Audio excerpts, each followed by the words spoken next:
Well, hello there.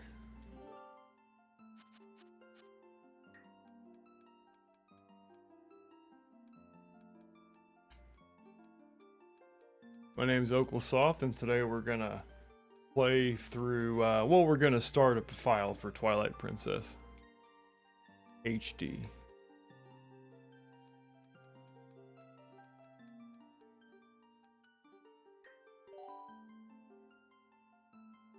Epona, we'll keep it Epona.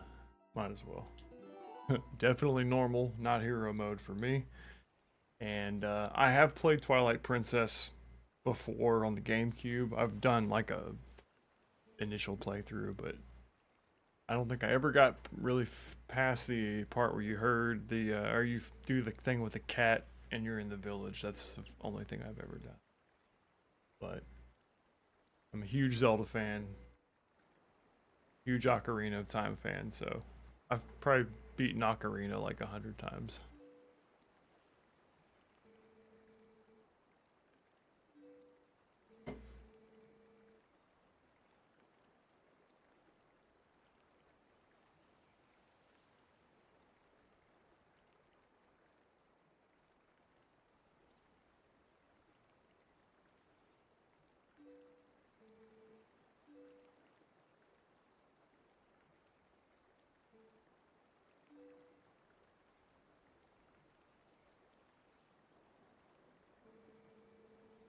The Kingdom of Hyrule is a great castle, and around the castle town, a community far bigger than our little village. This is like Link's uncle. He's telling him about the greater world around him.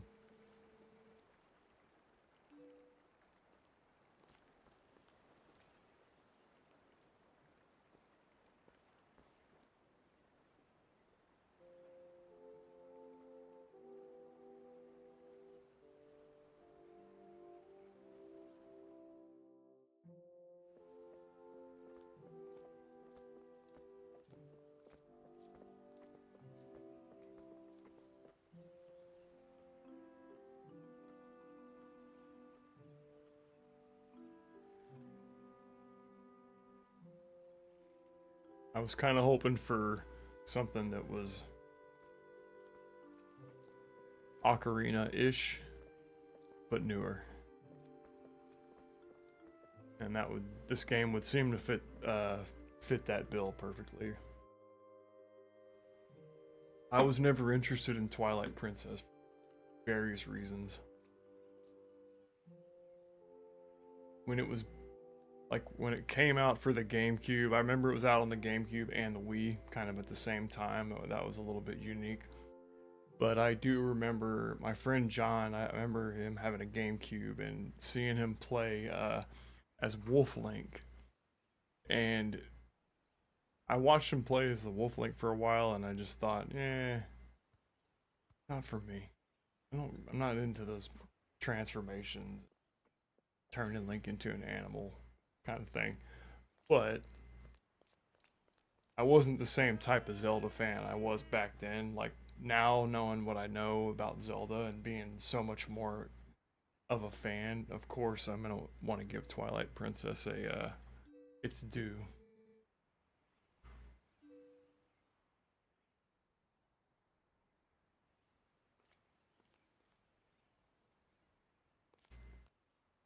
The graphics look pretty good. I mean, I know this is the HD version and it's been cleaned up, but I still like these earlier 3D games where the poly count was real low. Okay, so there's some type of like herding minigame. Okay, so I need to get the horse.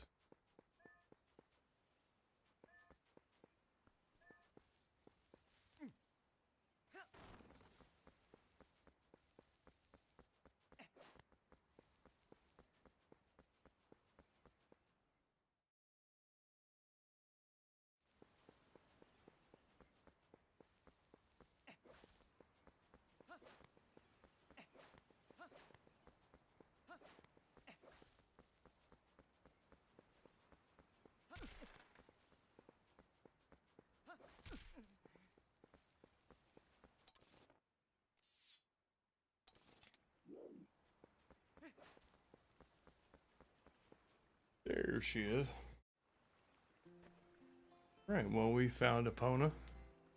I do remember some of these characters from the first time I played it, and just seeing so many like retrospectives and reviews of this.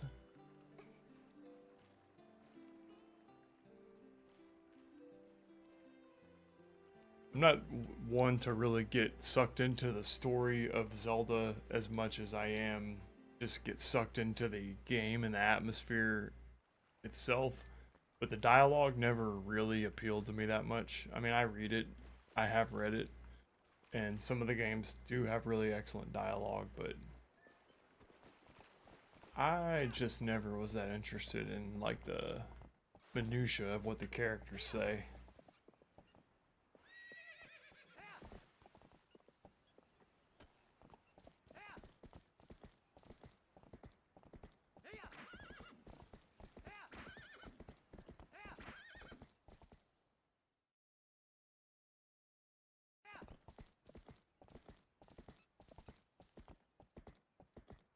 Alright, got a horse.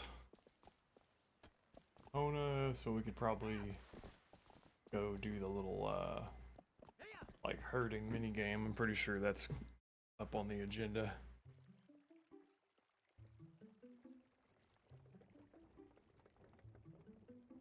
Ordon Village. I will say one thing that has always turned me off the bat about this game. It's the color palette. And I know that, you know, it's not like my taste isn't going to be the same as everyone else's, but there's something about the sort of washed out like autumn.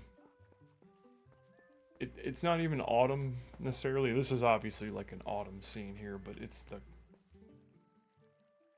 the overall color palette of the game. And I'm sure later on there will be some, probably just because of the extra layer amount of detail compared to Ocarina. The character models are a little off-putting, but nothing too. Beto's house.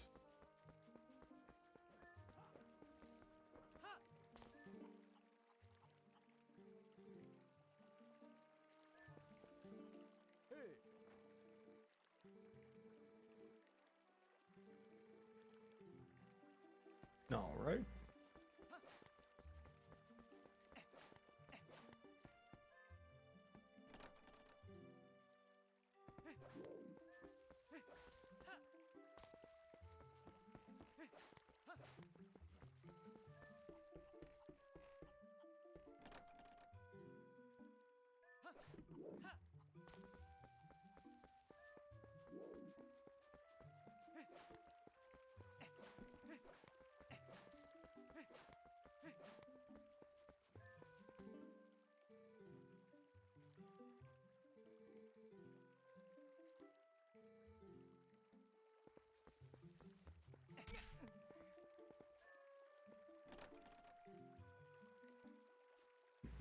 What's up, Alex? What up, dude?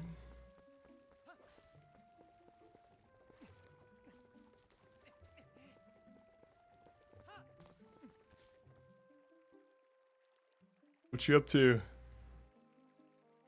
I did. I tried to having some problems running it smoothly.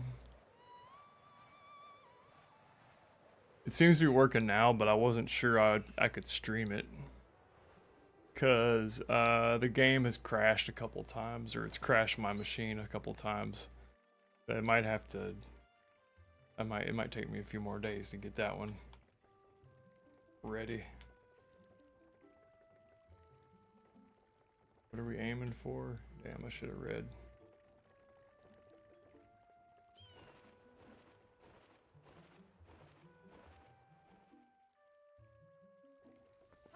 Yeah, I tried yesterday. Like when I restarted the stream, it never, like my computer was kind of chugging last night, and then I had to. I wasn't really able to stream again because I had to get my computer back up to spec so I could use it again today. I just had too much stuff going on. I had to kind of clean out my software lineup a little bit.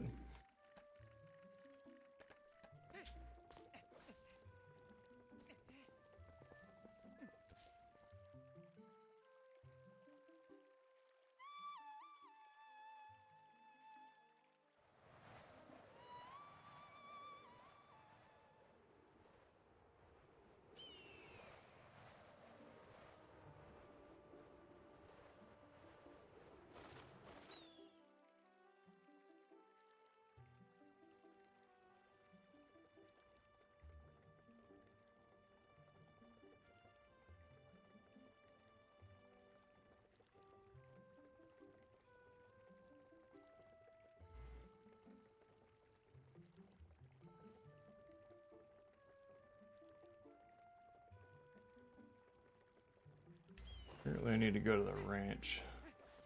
South end of Ordon Ranch.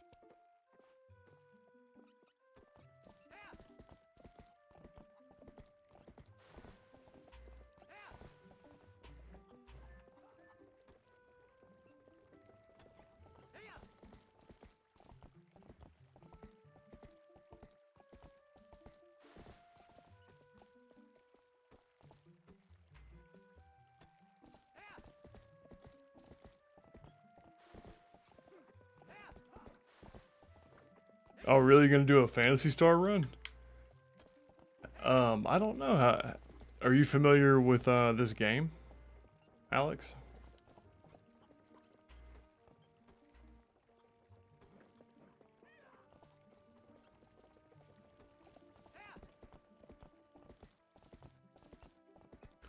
This is the HD version.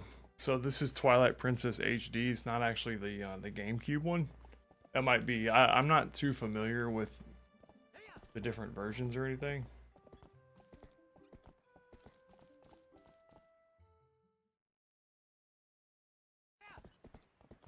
Oh, I need to go to the.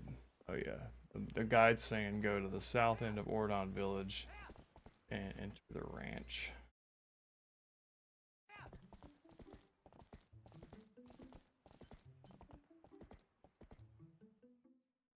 Looks pure yellow to you. Let's see. The horse, for real? Wow, damn, it's got to be my emulator or something. That's crazy, y'all. It's looking totally normal on my end.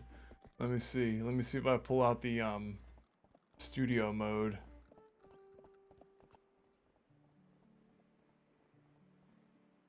That's crazy.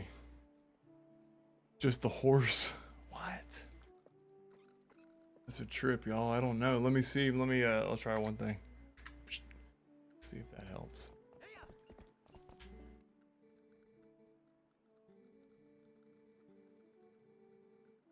You and Epona herd him quickly into the barn real quick. We got him. Sure, I can do it. No, it's my horse looks normal. I swear to God. Look here's the webcam. You guys can see my actual screen, right?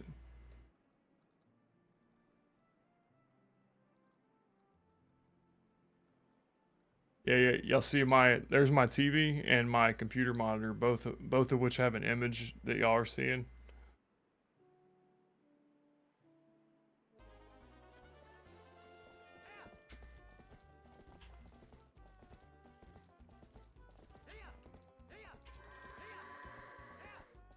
Goated. That's crazy, y'all. I don't know. I've had some kind of weird like issues like that where I'll be running an emulator and somebody in the audience will say that something looks off and it looks totally normal on my end. And it's something to do with the emulator translating over to like Streamlabs. I don't know where it's getting chopped up in translation, but somehow, some way that pretty interesting. Looks like the golden horse from Tears of the Kingdom. Damn, that's awesome. Kind of cool. Cause yeah, y'all were like, "Oh, you got a mod?" I'm thinking, definitely not.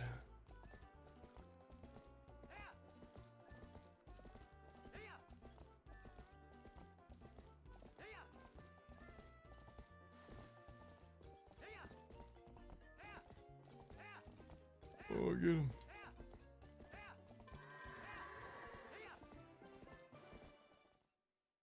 Could be an emulator error, but the fact that some people don't see yellow is weird. Yeah, that's super odd. I don't know. I don't know, guys.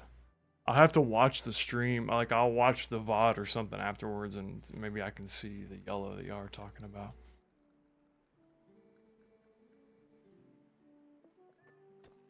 Thorny Fox is a 100K subs, and it doesn't look yellow.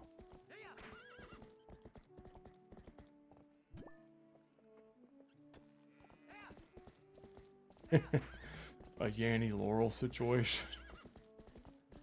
Okay, so beside the yellow horse, does anybody know where I'm supposed to go next?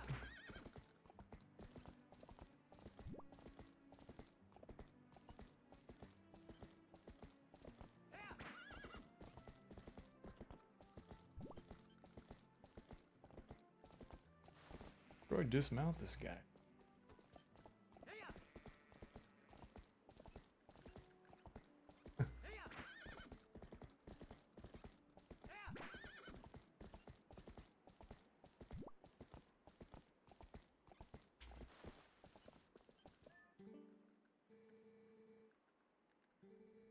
When y'all approach a fence, oh, he's telling me to fence jump. I say, y'all know how to, woo! Okay, just like Ocarina.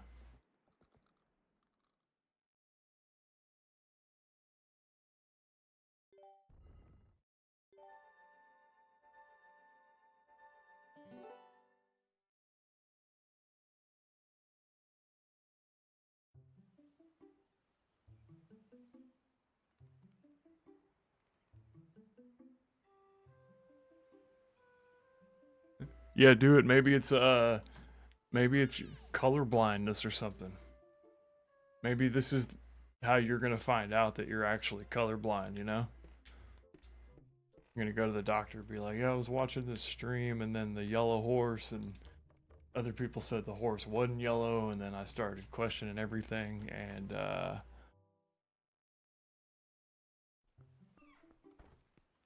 color blindness. So yeah, Thorny said it took him 7 years to hit 100K. Yeah, and I was telling Alex that, like, I'm just streaming. That's gonna be what it is as far as a type of audience draw, but that the long form edited produced video content that we drop is gonna be what will really build the audience up.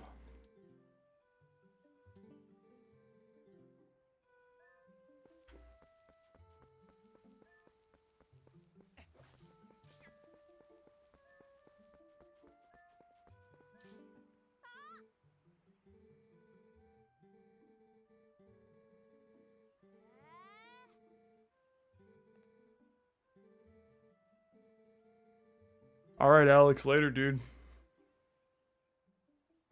Yeah, Thorny says for real long form videos is best for subscribers. Yeah, that's what I was working on right before I started the stream. I was working on my first actual drop, like video drop. And I thought I was gonna knock it out in a day, and I was like, man, this is gonna take me probably a week to get it to where I want it.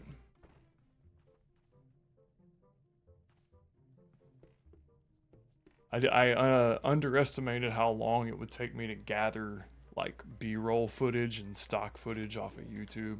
Just that's gonna take a little while.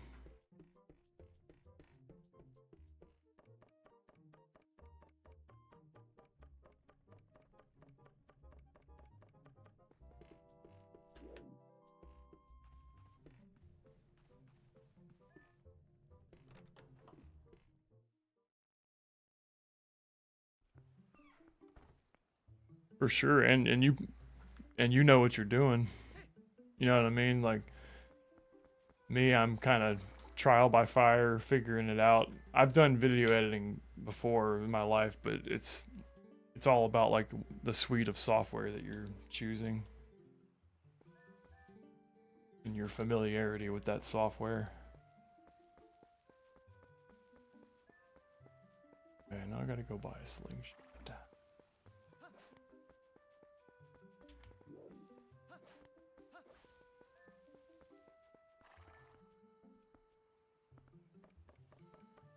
The 100K sub silver play button. Man. They censored your name on the plaque because it detected a certain word if you take away the T. Awesome. Yeah, that's funny. That's hella cool, man. Getting that play button. Wow.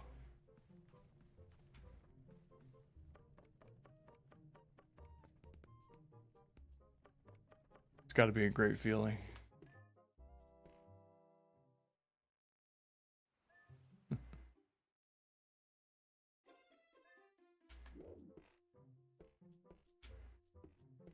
Supposed to,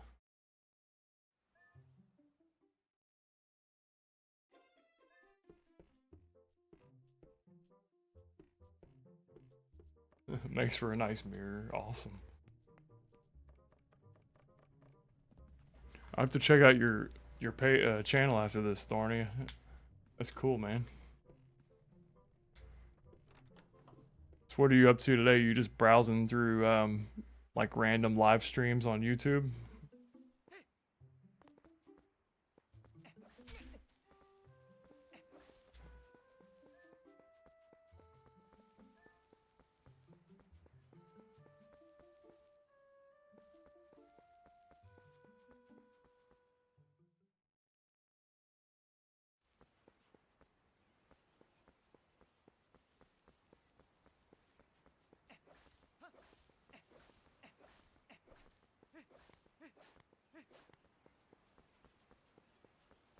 Just browsing, now you're questioning your eyesight. Yeah. Yeah, that's a trip. I'm like, because you and somebody else were saying it, I'm like, damn, I guess either I'm having an aneurysm or...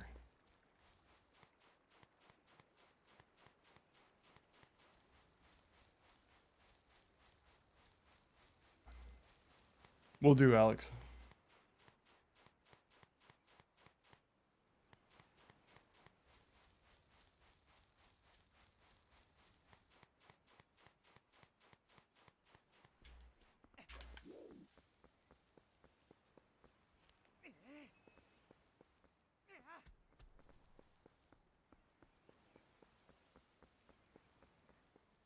Thorny, do you know, can you give me a hint as to the next... I know I'm supposed to get the slingshot, I just don't know... I've actually never played through this part. I know there's something to do with an owl and a cat and a fishing rod, but I think it's, I've done this section like one time in my life, but I don't really remember how it goes.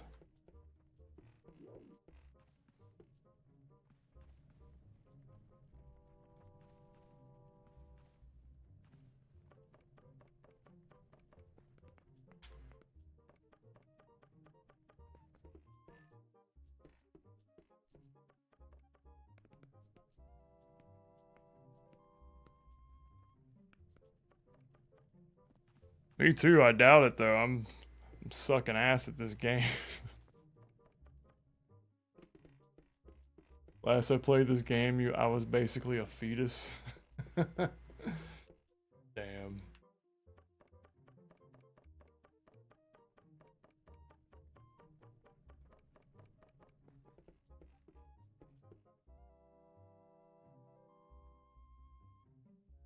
Well, if nobody has any objections, I'm gonna switch the game real quick.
My computer's having a little bit of a heart attack, but it will definitely run this.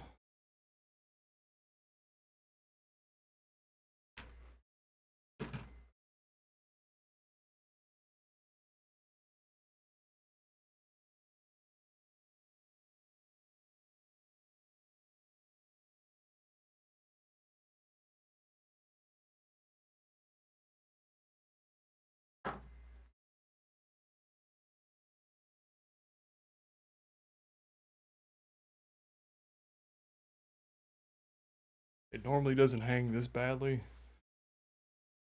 PC's decent. I have 32 gigs of RAM and an 8 gig Intel GPU, but it's still, some of the Switch emulation software is a little dicey.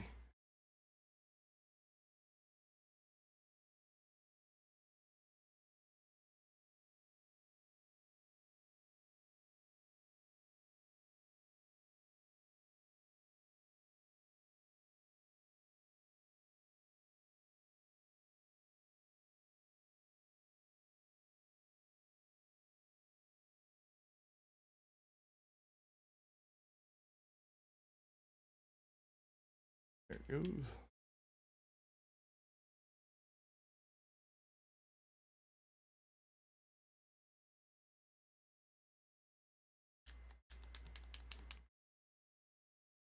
Super Mario Odyssey!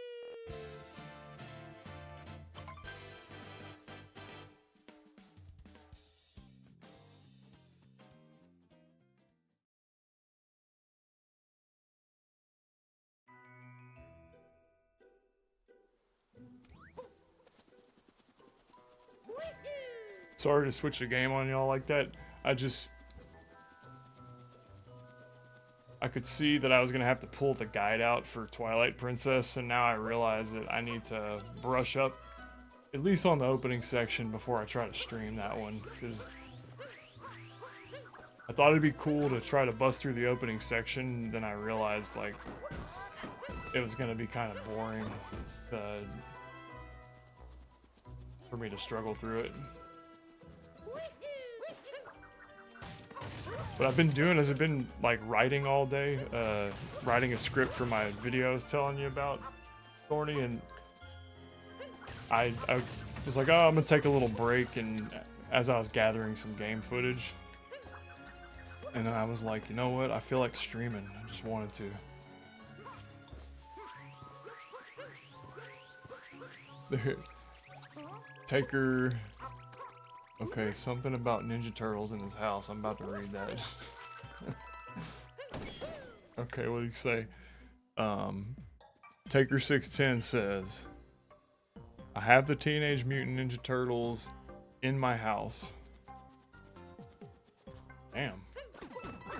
And he says they're my pet turtles, but I spray painted their faces different colors to resemble the bandanas. That's gotta be a fucking bot or something typing that shit. Gotta be like a YouTube bot. Those AI chat members will always say like the weirdest shit, but it'll sound like something somebody might have said.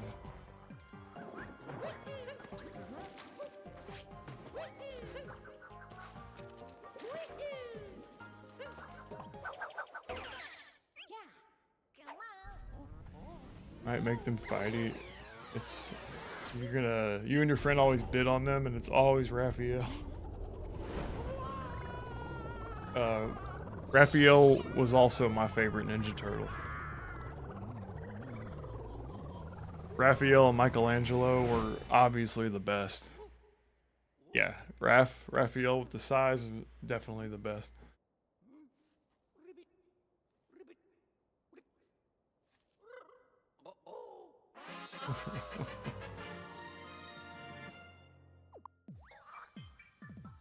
Well, that's just your body, you know.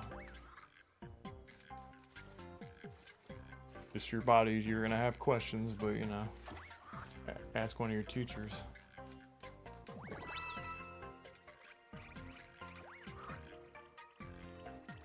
I'd say ask a teacher.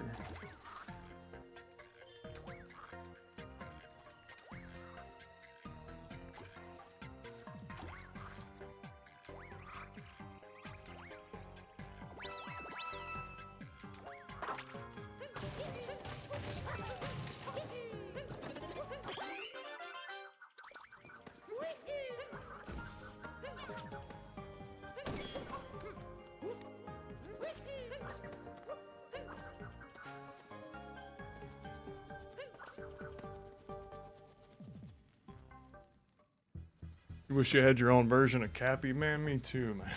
Dude, that'd be a really ultimate wish, wouldn't it?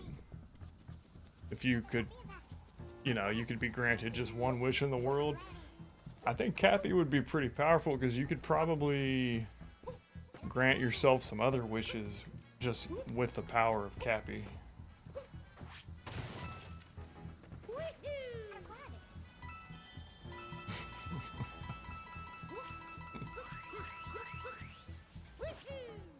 I see.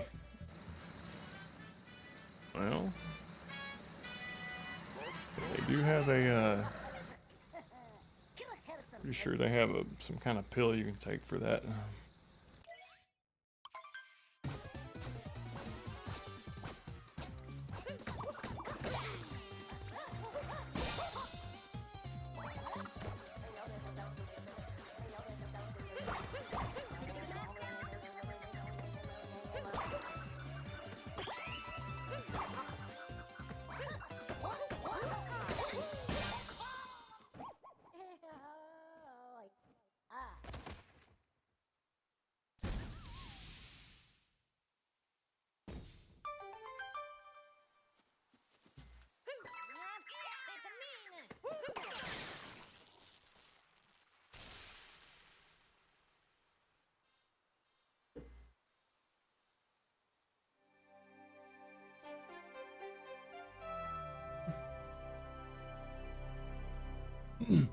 What do you think, Taker? Should I rename the stream?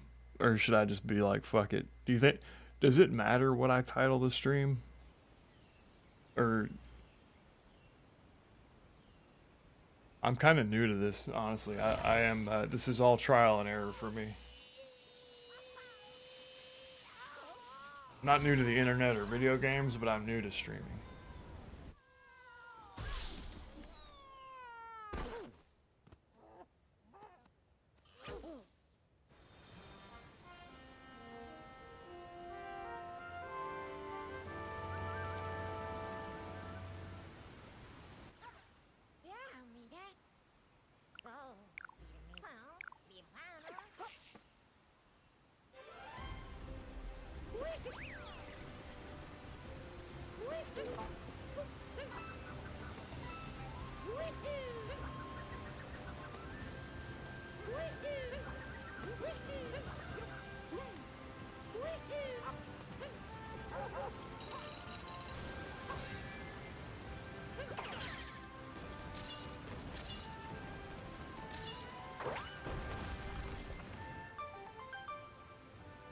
What's up, Green? What up, dude? How you today? And sorry for the mistitled stream. We were playing Twilight Princess, but it was just rough. And I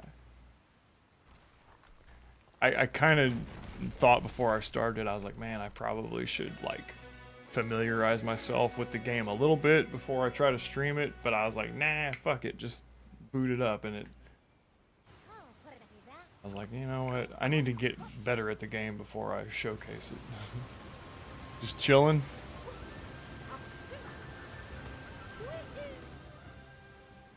Hell yeah, dude.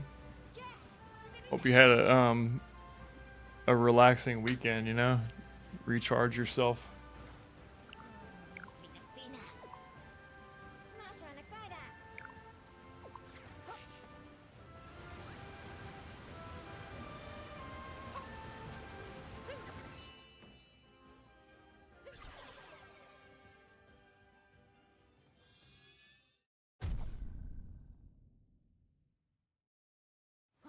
You say you don't know anything about Twilight Princess? Yeah, I figured, like, I've played so much Ocarina, and it's so basically similar to Ocarina as far as like the puzzles and the structure, but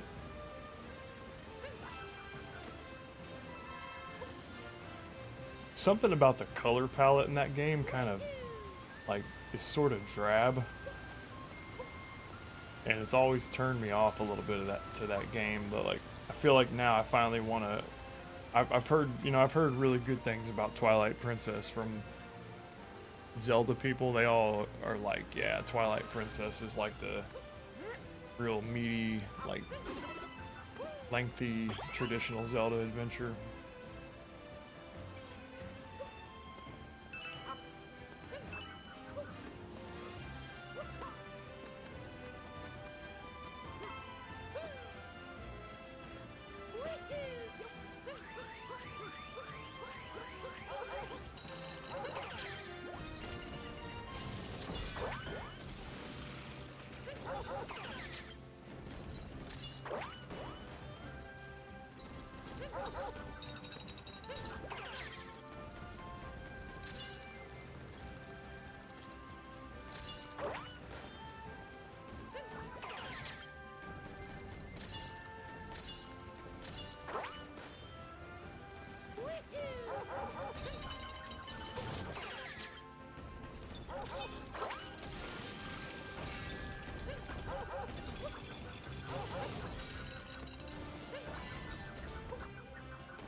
Oh, dude, get this, man. I get up this morning. I fell asleep at like 8 o'clock last night, just passed out. I was just worn out yesterday. So I wake up at like 1 a.m. this morning, wide awake, just like ready to get up and start the day, right? It's 1. So I didn't want to wake everybody up, so I like come in here on the stream setup, and I was like, it's gonna be quiet for the next 3 or 4 hours. Do I stream? No, you know what I did, man? I was like, hey, I want Star Fox 64. I was like, I know that they've decompiled Star Fox 64, but to make it work, it's a little bit, you gotta know a little bit about programming, just a little bit. You have to have some Linux knowledge to get it working. Dude, but it was aggravating me that I couldn't get it, and so I like go this morning and spend like 2.5, 3 hours digging through all these technical documents and manuals to get like Linux subsystem working on my Windows PC, and I get all these command line utilities running and all this shit, and like I get on Discord, I'm asking questions to the guy whose GitHub it is. I'm like, hey, I can't get this to work, man. What am I doing wrong? I'm like, I just want Star Fox 64 on my machine, like a native PC version of Star Fox, not a ROM.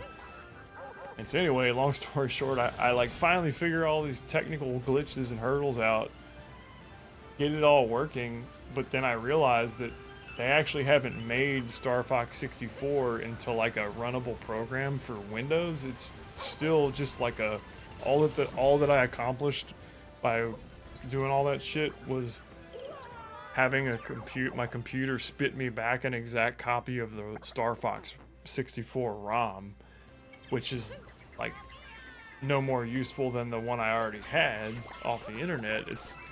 But like all of it, so basically the program I was using this morning was just to prove that you can decompile Star Fox onto the PC, and then some more programming knowledge is apparently needed to make it actually run on Windows. And so like I spent my whole morning energy doing that stuff, and I guess it wasn't a waste of time though, because I did learn some stuff about Linux. Mary, hey, what's up? Mary says, I'm getting a 3DS for Christmas, and I'm waiting so it feels more special. Dude, a 3DS is a great Christmas gift, man. I sold my 3DS a few months ago. Yeah, dude, green, exactly. That's why, like, you know, I was so close to having it. Like, it was. And I'll just briefly, I'll pull it on the window. You see this, like this folder structure right here? It says SF64, and it's got all these are all the game's files. That's pretty sure those are like C files. I just don't know enough about programming to get that into a Windows utility, but I know it's doable. I just don't know how you go from like ROM, you know, Star Fox ROM to Windows application. But I'm sure there's people out there like working on it right now. I kind of thought maybe I should figure it out because I've already learned this much. Maybe I could actually do it myself. Because you end up learning so much about coding when you're doing all this stuff that you're like, you halfway learn how programming works, you just don't know how to code.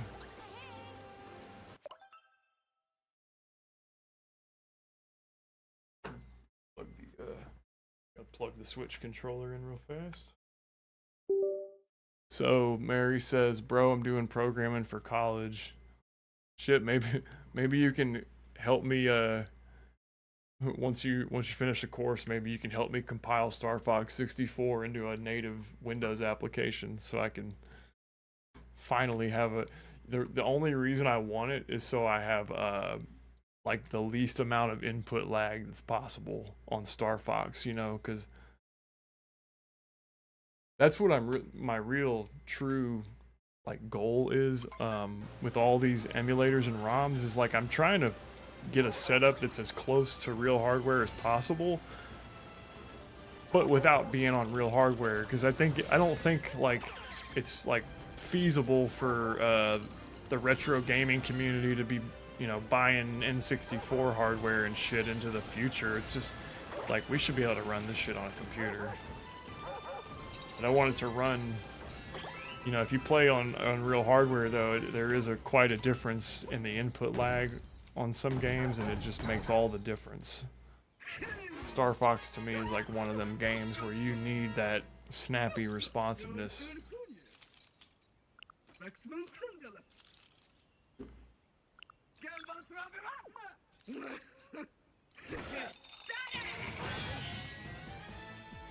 I actually sold my N64, Mary. I did have an N64 probably right before I started streaming, but no, I don't own it anymore, but I just sold it like maybe 3 months ago. And actually the only reason I sold it was to fund this. Like I wanted to stream and I had to make a choice. I had to get rid of some of my old gaming hardware to pay for some of this shit. But yeah, I also had an EverDrive X7, so I had like the bad boy EverDrive, and that was cool. Like I just didn't use it though. I didn't ever play it either. That was the thing, is like I own all the real hardware that I've owned recently. I just never use it, man. I just end up using my computer, and it's mainly because I want to. It's like I'd love to play on real hardware, but I'd rather have a solution that I can boot up every day, day after day, and it worked the same. And like, you know, I don't even have a capture card or anything, so for me, real hardware is out of the question because I have no way to showcase it either. But if I would have kept all my old stuff from back in the day and not sold anything, I would have invested in all that equipment, because I would have a monster collection to show off now. But since I started with, or since I had sold all my really good stuff way back in the day, and haven't had any of my really nice game stuff in so long, that I just don't value having a physical collection anymore.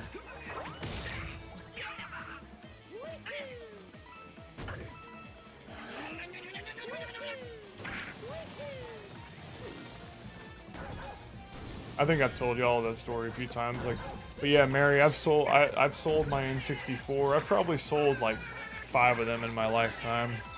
I've never held on to one after I sold my original.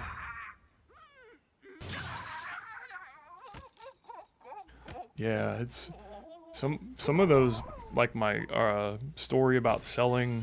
I'm gonna put my story about selling my Sega Saturn. Too many S's.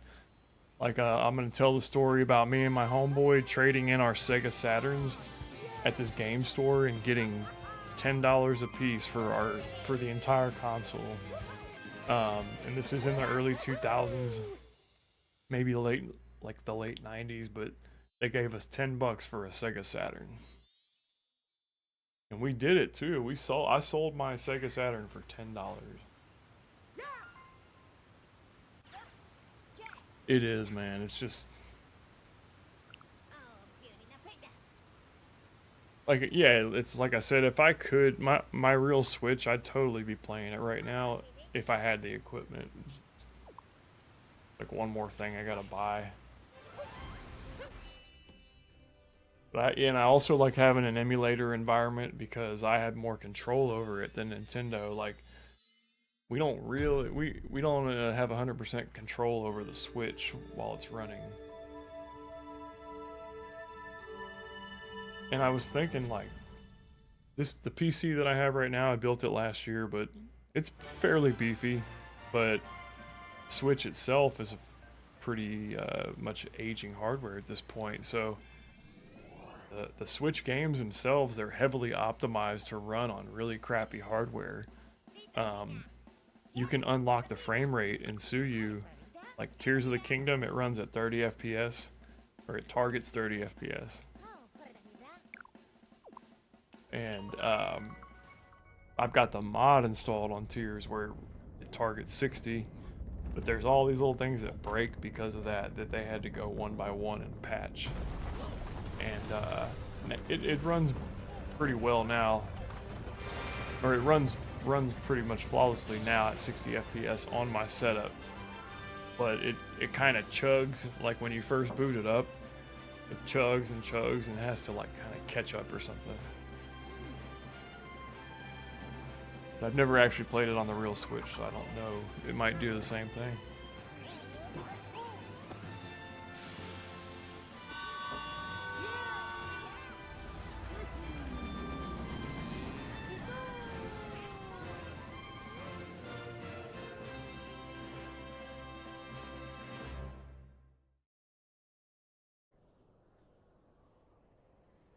The computer monitor actually lights up my scene and my camera, so it changes the green screen, makes it come in and out.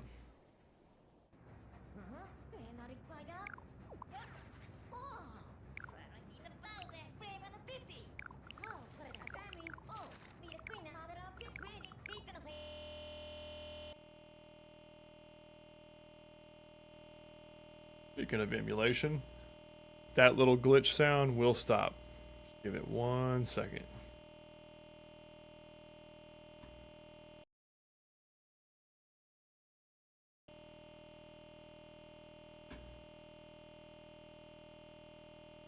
Hopefully that sound is not too bad.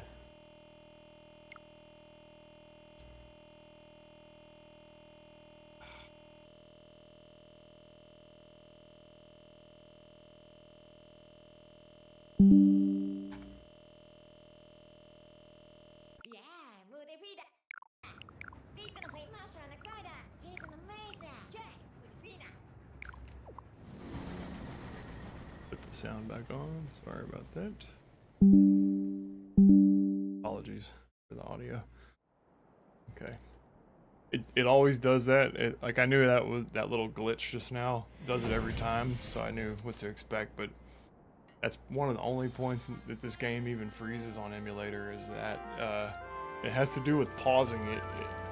The emulator doesn't like it when you pause this game during certain, like when you're up in the Odyssey with Cappy, it doesn't like you pausing it.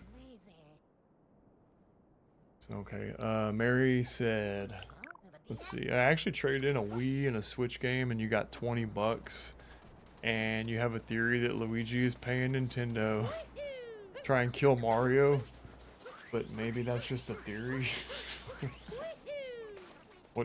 On what grounds would you say Luigi's trying to kill Mario? He might be. There's definitely like reason for him to be jealous, I would say.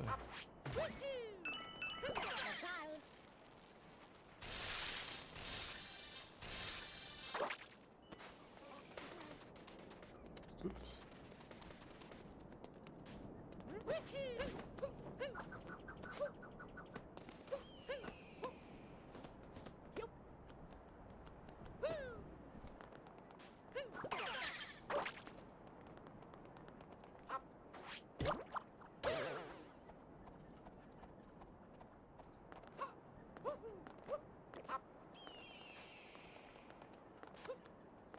Oh, the new Mario and Luigi Brothership. Yeah, I want to play it. I need to, I need to buy it first so I can show it on the channel. Like, I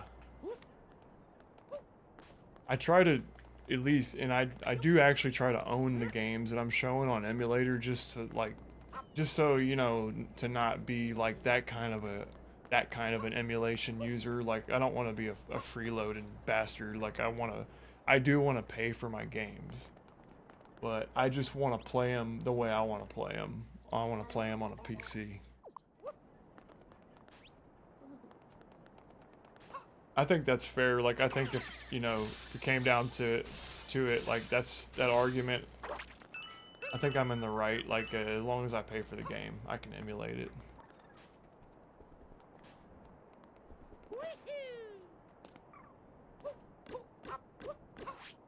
Hell yeah, dude.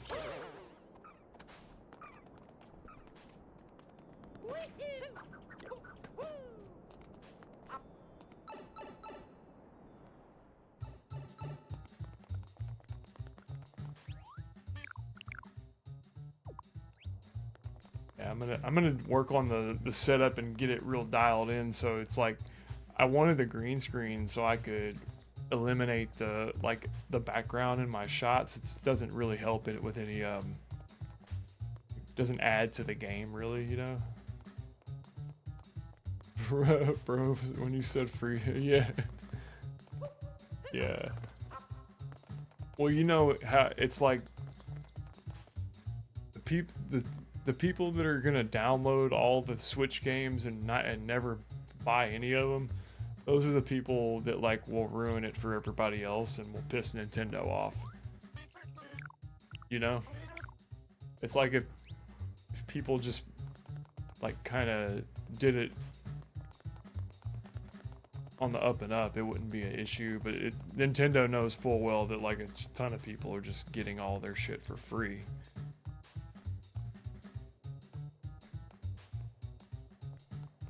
I'm terrible at this. I don't know why I'm so bad. It's like, it's not rumbling, I don't think.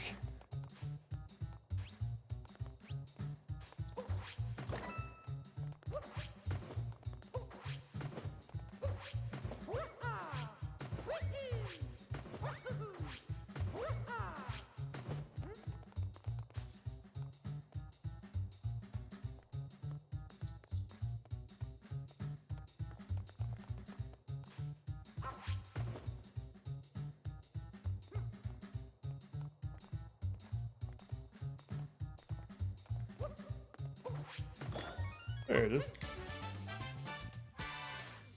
Yeah, I'd say it's like you know how like certain people always ruin shit for the rest of us. But I honestly think that Nintendo wouldn't trip if, I think like people put it in their face.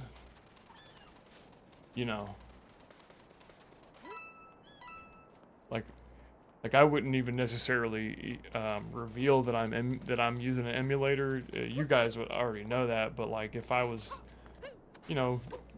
playing in front of like different people, I wouldn't even necessarily say I'm emulating, because it's really just like, I feel like I'm just running the software that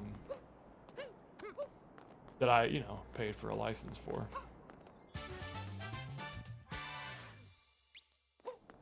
And plus it runs better. Like, it actually does run better on my PC than it does on the Switch.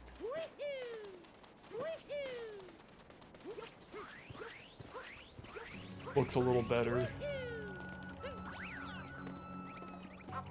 You can crank it up to 4K if you have the hardware for it. I don't, but it's possible.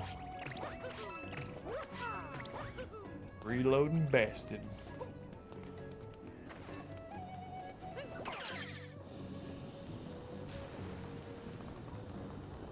Or you know what else? Besides freeloaders, or it's like the people people really do hate Nintendo out there. So like whenever they're able to rip them off and steal their shit, they gloat about it and they'll like put it in their face. That's why you know, instead of just stealing from them quietly, they have to like brag about it, and then but Nintendo's a bully. Like, they're obviously, didn't they just do something with the Power World lawsuit? I heard today it was like forgot what they did, but it's looking like they keep trying to crush Pocket Pair, the company that makes Power World. They're not going to stop until that company has to like fold.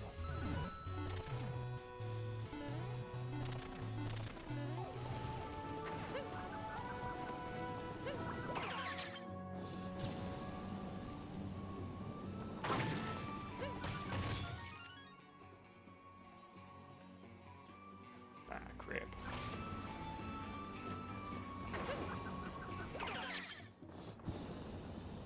Yeah. 1 second, guys.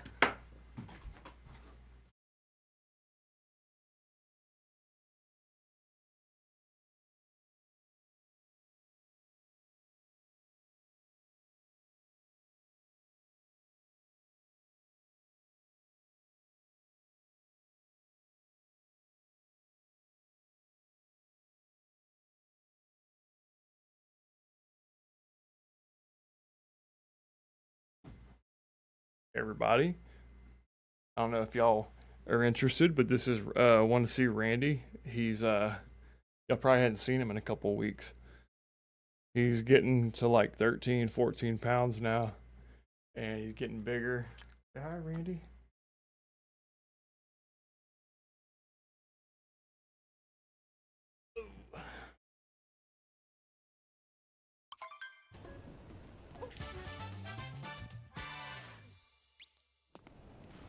He said it's not a crime if Nintendo doesn't hear you. Yeah. Yeah, exactly. Like them, it's people putting it in Nintendo's face, I think. Or then also like, okay, I'm using Yuzu, but the company, or Suyu, I'm sorry, I'm using an emulator called Suyu. So it's like a fork of Yuzu. But the original program that this is based off of, Yuzu, like those guys were charging. That's where they messed up. They were charging for private access to their software builds. And so they were actually like, people were actually paying them for like sneak preview developer access to their latest software. That's where they fucked up. It says the GOAT is back. And Green said they should make older games available on new hardware and PC. Yeah, exactly. That's exactly it. They're not interested in making these games accessible to us, so it's like up to us.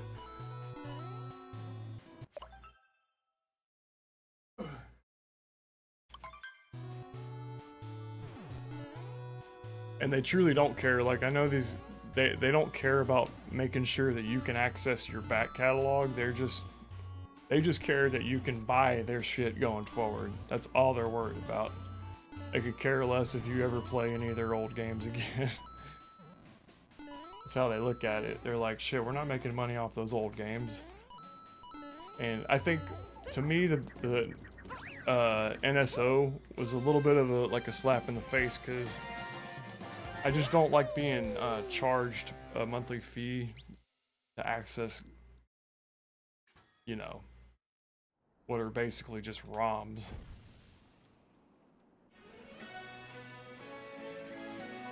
You remember the Wii, like on the original Wii, you could just buy the virtual console game. That's how, like, that's the only way to do it. Like, if they're gonna allow you to have a virtual, or a purchase, they have to let a file live on your system disk.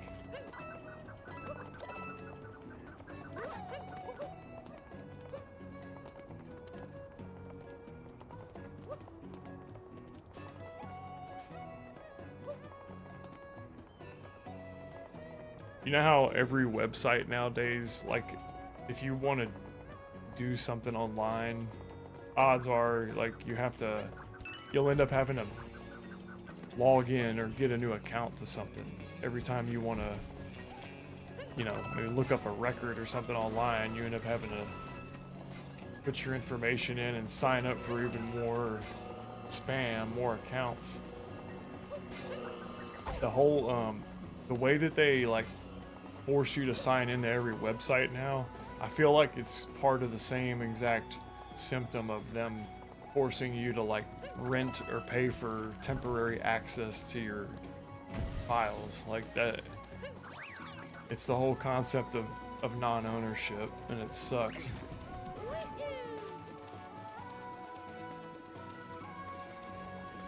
And so I feel a little bit justified stealing from Nintendo for that reason, because I've given them a ton of my money over my lifetime, and they make it like difficult to own their shit in the first place.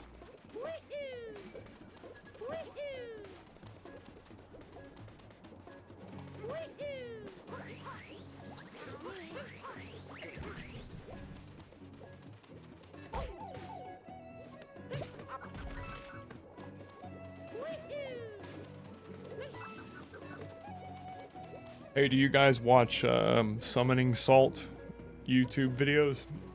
He's a YouTuber that does documentaries about speed runs. Love bugs as fuck Nintendo, yeah. I agree. I mean, I love Nintendo. I love their history and their, you know, the memories I have with their stuff. But yeah, as far as them as a corporate entity, yeah, fuck them. For sure. That's how we gotta be as gamers. That's kind of like that's our only recourse, is not buying stuff.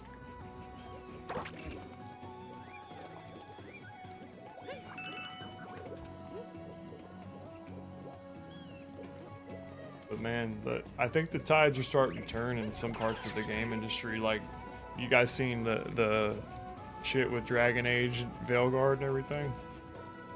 Oh, Green says, Summoning Salt, we'll have to check it out. Yeah, dude, he's badass, bro. Like, he's sick.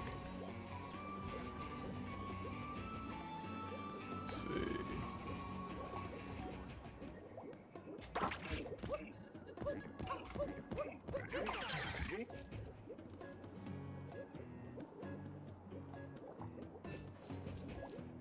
There's his, like one of his vids.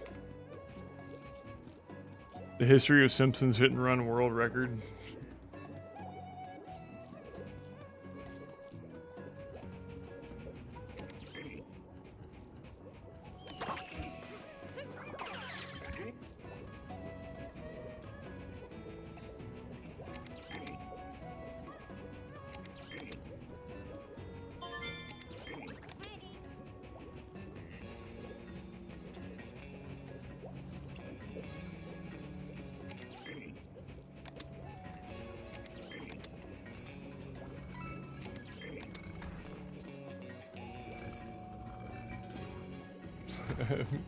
Love Bugs says PlayStation has parade floats at Pride parades. I mean, that makes sense, you know, shit. But yeah, dude, every company literally went woke, like all of them. That's how you knew it was fake from the beginning, because it's like when everybody follows suit all at the same time like that, you know it's bullshit. Like, all of a sudden companies care about that stuff. They don't. They just care about one thing.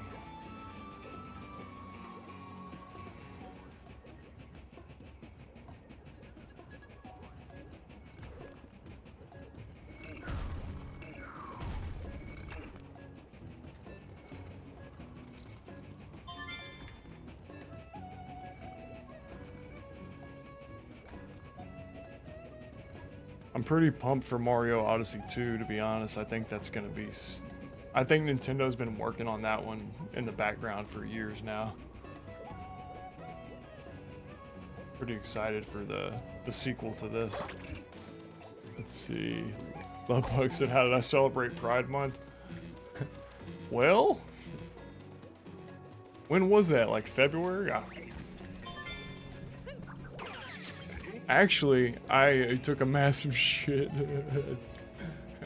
I changed the screensaver on my phone to a Pride screensaver. Hold on one second. Let me plug the headphones in. Apologies, my AirPods just finally bit the dust.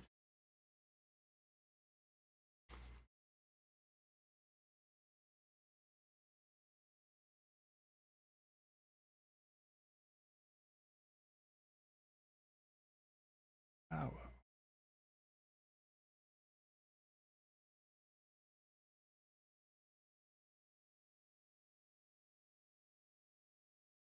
Okay. Audio is good. Go.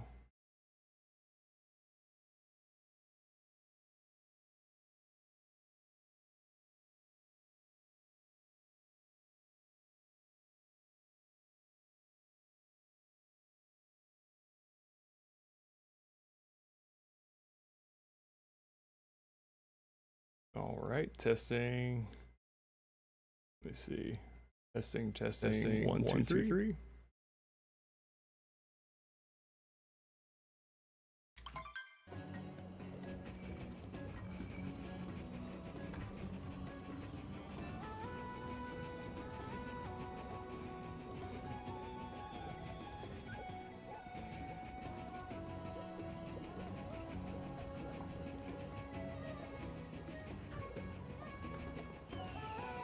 Yeah, I think Mario Odyssey 2 is, I mean, it's, like, I don't know for a fact, but I would guess that they're, working on this right now, you know? If they plan on releasing the Switch 2 sometime next year, this game's gotta already be, like, deep into production, if not done. And I would imagine that they're gonna, like, this is one of them games that they have to follow up. Damn.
Mario Sonic at the Olympics is not a what game?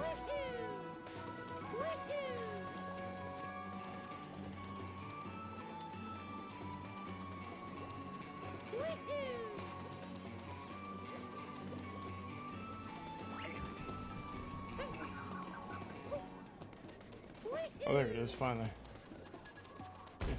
Oh. Oh my god, I can't believe I just died before getting the last one.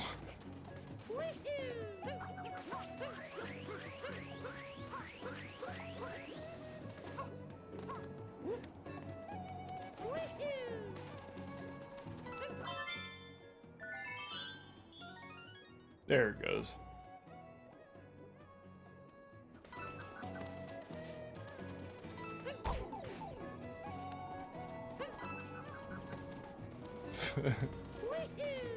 And I was like, motherfuck, dude. That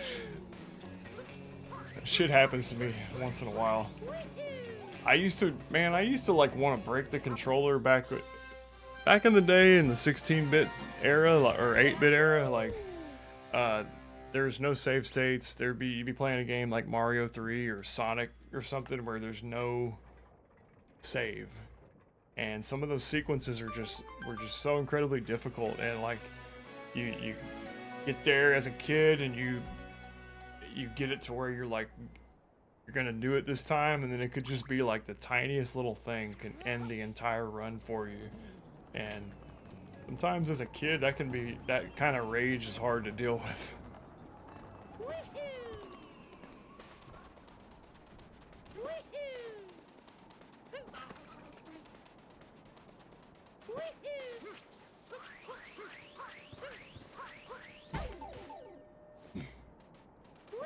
What have I returned? I don't know.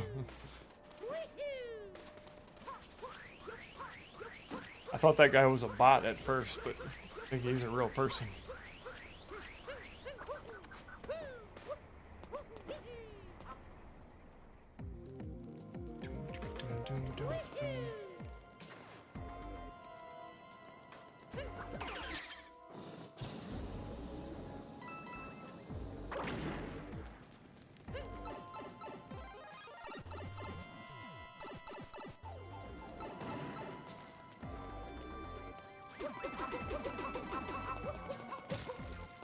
Hottest Ninja Turtle.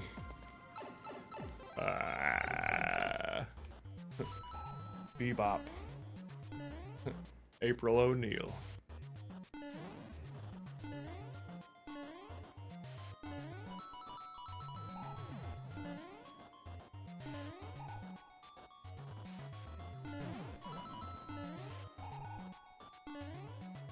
Ah.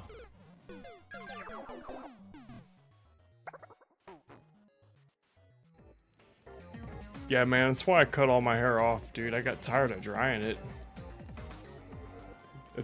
Shit's a chore, like, drying your hair all the time.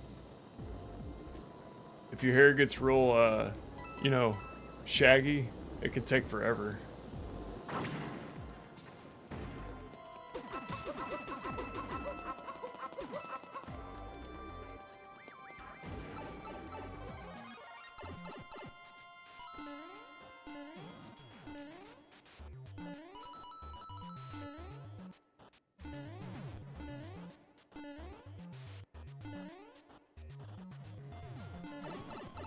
Ah, crap.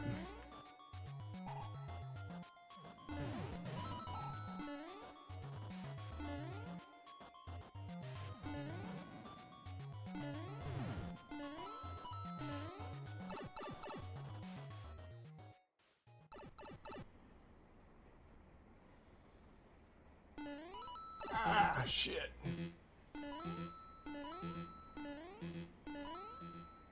Who, me? Alex, are you asking me to mod you?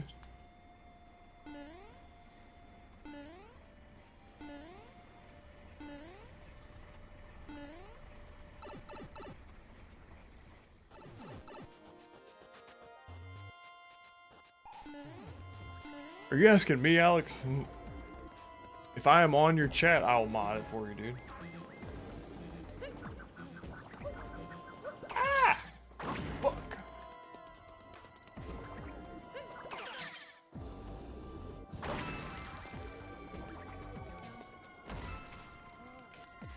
To be honest, I spend like an hour a week on live streams, but I usually go to like some, you know, big time streamers, and that's most of the live stream and chat rooming that I do. I don't generally like even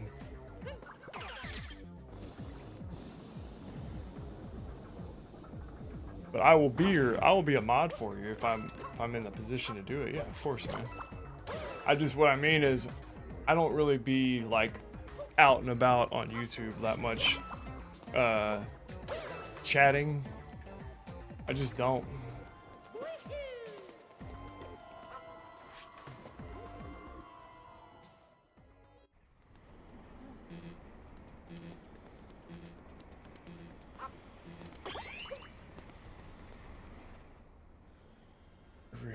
Eat every hot one's hot sauce. Ooh. Say add.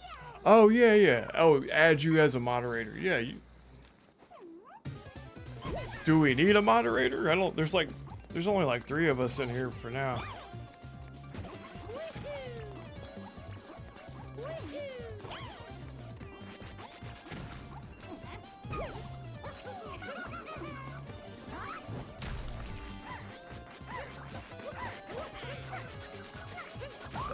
Ah, shit.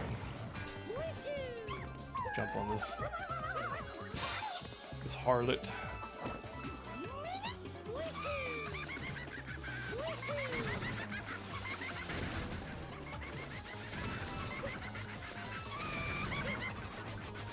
Oh shit.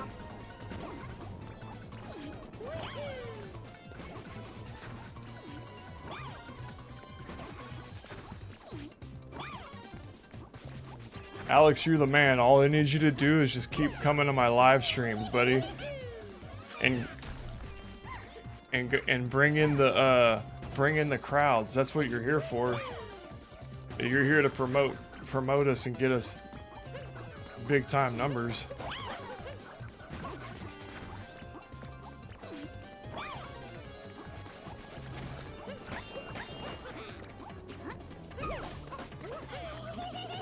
Ah. Oh damn.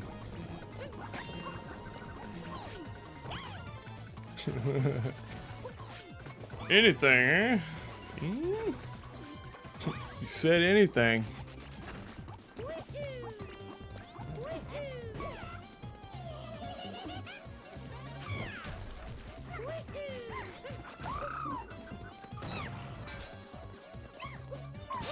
You know what I was realizing today, y'all, as I was like putting a actual long form video together, I was realizing how good people are at video editing software and I'm not. Like there's so much, looking at the current like badass YouTube videos that I like to watch, man, their editing is so good, and the just the general like quality of the image.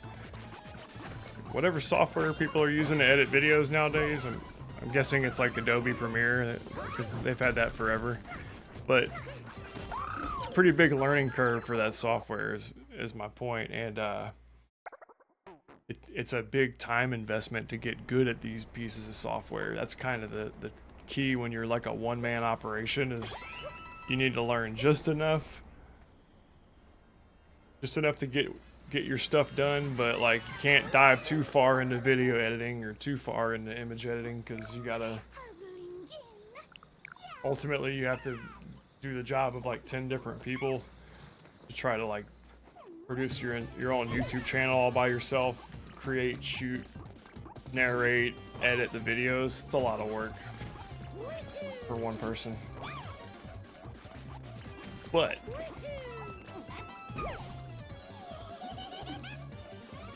so my question is, and this kind of for Green, like what I'm thinking is, do you think I should just like, okay, if I'm using software like let's say CapCut or some kind of like more rudimentary video editing software, do you think it's better? Yeah, I'm sure. In response to what you said, Green, yes, it probably, I'm surely it is tough to put it out consistently. Like, but here's my kind of what was in my head earlier. I wanted to run by you. Is it better for me to go ahead and get something made, even if the video itself is like more basic? Maybe, you know how old school YouTube videos would be like basically like a PowerPoint presentation? So that's what I'm wondering, is like, do I sink a bunch more time into learning a new piece of video editing software and really polish up my first video, or do I just go ahead and go with what I have, and it might not be as visually like impressive, but do you think it's better to just get something made in a timely fashion? Or do you think I'm like wasting my time if I don't make the videos super clean and well produced?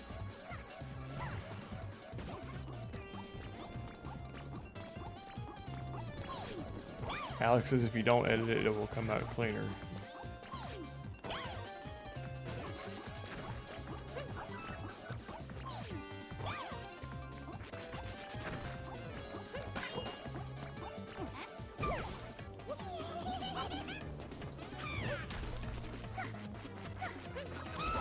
Ah! Got her.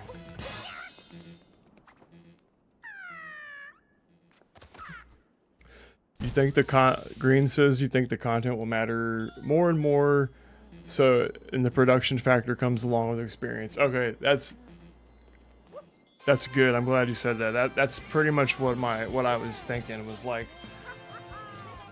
just get something made now, and it'll be whatever quality it is. I figure as long as the writing's got to be what I really care about, and like I guess the video editing won't really be that, can obviously improve. So all right, Alex, man, have fun. We'll see you back in a little bit, dude. And right, yeah, you're right. So just like you're saying, just go ahead and jump into it, get it done, or get it out there. And that's what I figured, that I might start putting them out there, and that they might be a little rough at the beginning, just because there's so many things I don't have access to or know about right this second that I will, as I figure it out.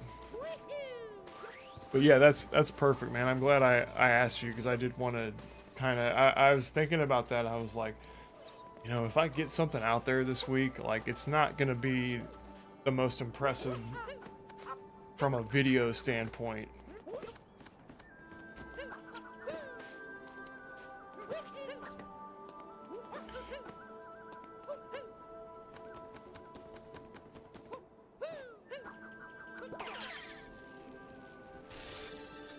Kind of why I got the green screen, because I've seen some newer channels that I really like rocking a green screen actually, like, during the YouTube video itself, and projecting themselves out onto the game like this. Yeah, long form's where it's at. Like, I've got one right now it's just called the launch of the Nintendo 64, and there's a bunch of really high quality N64 launch YouTube videos that already exist, but most of them are like 3 or 4 or 5 years old, and I figured that all of them are more or less like similar, but they all have their own little unique things about them. But I never get tired of watching new videos about the launch of the N64. That's what I realized. I was like, hey, if people keep coming out with new launch videos from different creators, I was like, I'll watch all of them, because I like that as a topic. And there's certain specific videos that I'm keeping on in front of me to kind of be my North Star. I have to make sure, like, I have to just show it to a few people before I really release it.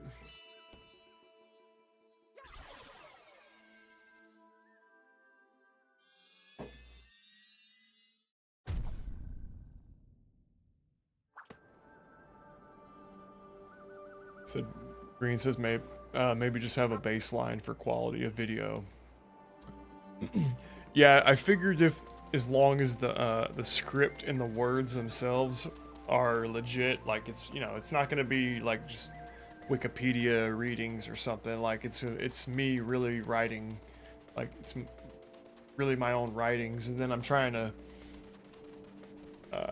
fit those over more like a skeleton of a structure. Like, for example, when you talk about the launch of the N64, there's the reception, there's everything that happened leading up to it, there's the reception and the actual launch, the logistics of the launch itself, and then it's like there's the games, like, there's so many ways you can go, but people definitely want to hear about, like, the technical specifications and the drama that was involved leading up to the shit coming out.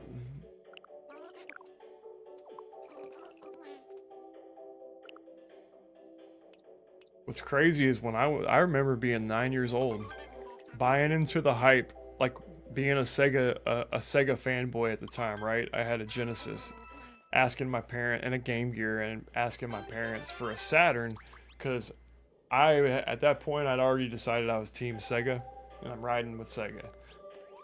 And then in my heart of hearts, I knew that I really wanted to be a Nintendo fan, right? I wanted to have Sega and Nintendo, but if I had to choose one, I'd rather have chosen Nintendo side. And that used to burn me up as a kid until I finally was able to, like, you know, get my own newer Nintendo system, which ended up being the 64. I missed out on the Super NES when it was current. But I was so jealous of, like, everybody that had one. I was insanely jealous of. Yep, Dreamcast, baby. I got a Dreamcast too. I felt so burned by Sega, man. That's something I'm putting in my video topics as well, as like what I was just telling y'all about begging my parents for a Saturn. So like I put all my hopes and dreams as a kid on that Saturn, and the Saturn failed. It flopped. And witnessing it flop and seeing how Sega handled it, and like seeing how they did their own customers, they did us dirty. Like Sega, even back then as a child, I knew that the 32X was like a bullshit release. We knew that 32X was like, did not have a future, and I still ended up buying a Dreamcast, even like knowing that I only wanted to play a couple of games on the Dreamcast. But Sega kind of just like, it hurt to be a Sega fan back then. They always disappointed you.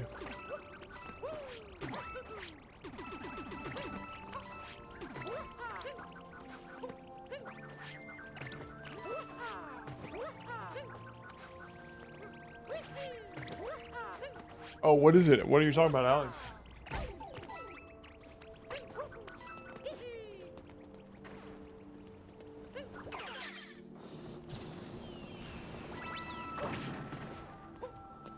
Do I like your what?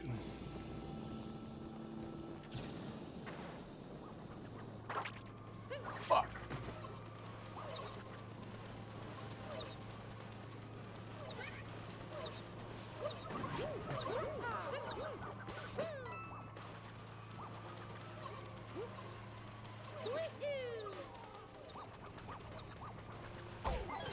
Oh yeah, dude. Yeah, of course. I remember I reviewed your channel.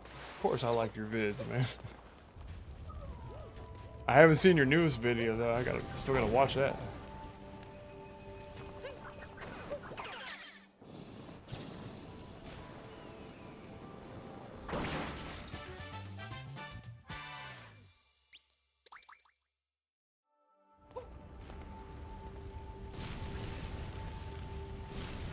Speeding bullet to heaven. Anybody listen to Kid Cudi?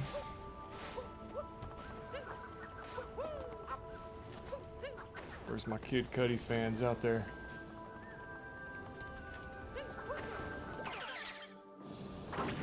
Fuck. Man, I don't know why these bullets are giving me all trouble.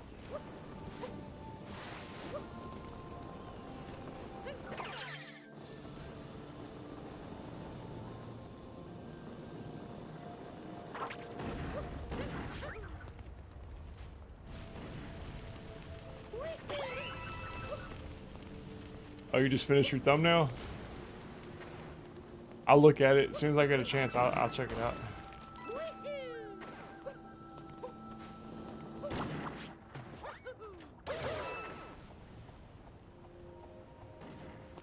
I kind of like the vibe of the Sand Kingdom at night. It's got like an eerie peacefulness to it, sort of like space. You guys watch space videos late at night when y'all are going to sleep?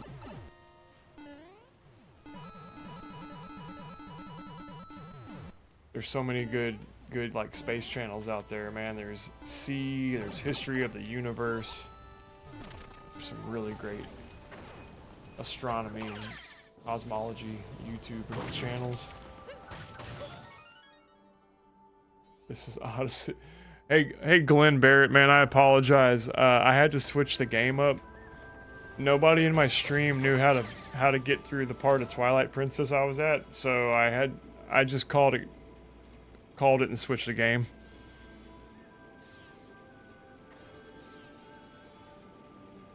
Abandoned building. You just.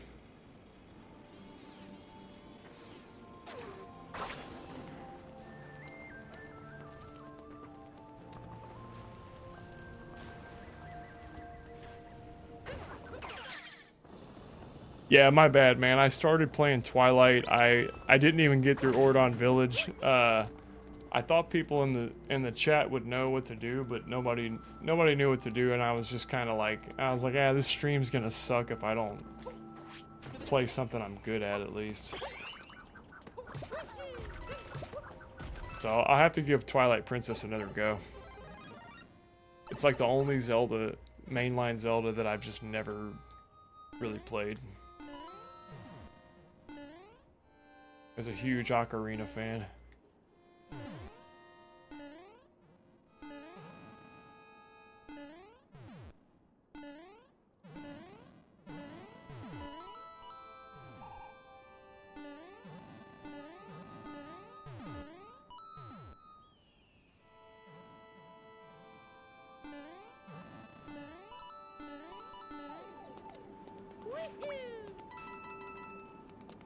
I know you will succeed in life. One day you will have 20 minutes.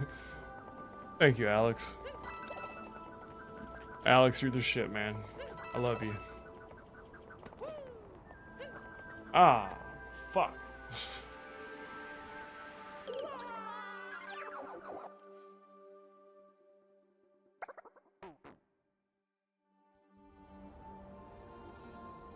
Midna? Yeah. I heard she turns into a, I heard that Midna turns into like the more full-featured, thicker, or like skinny or taller version of herself. But some might like the short, stumpy version.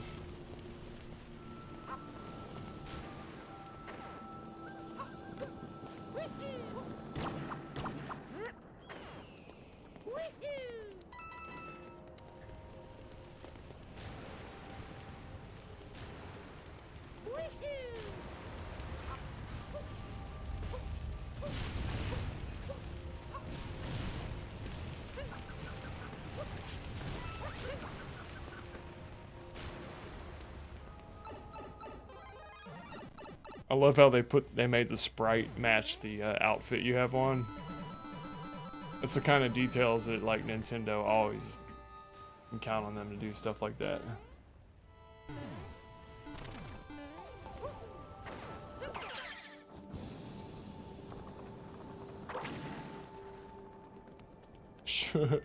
Short, stumpy version gets more fan art. Yeah, I know what you mean, and I bet it does. And that fucked up, like, what a bunch of sick, perverted fucks us gamers all are, right? Short, stumpy Midna, tall, hot Midna. They go for the short, stumpy Midna. Yeah. It's because gamers are a bunch of freaks. I like how you put the word art in quotations. Art. It's fan art.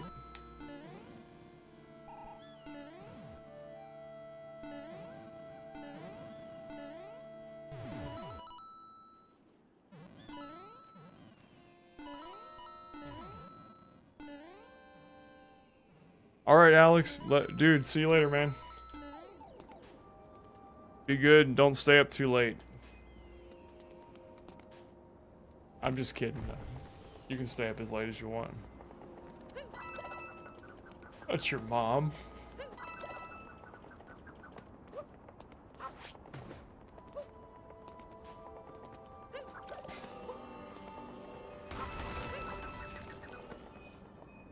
You use...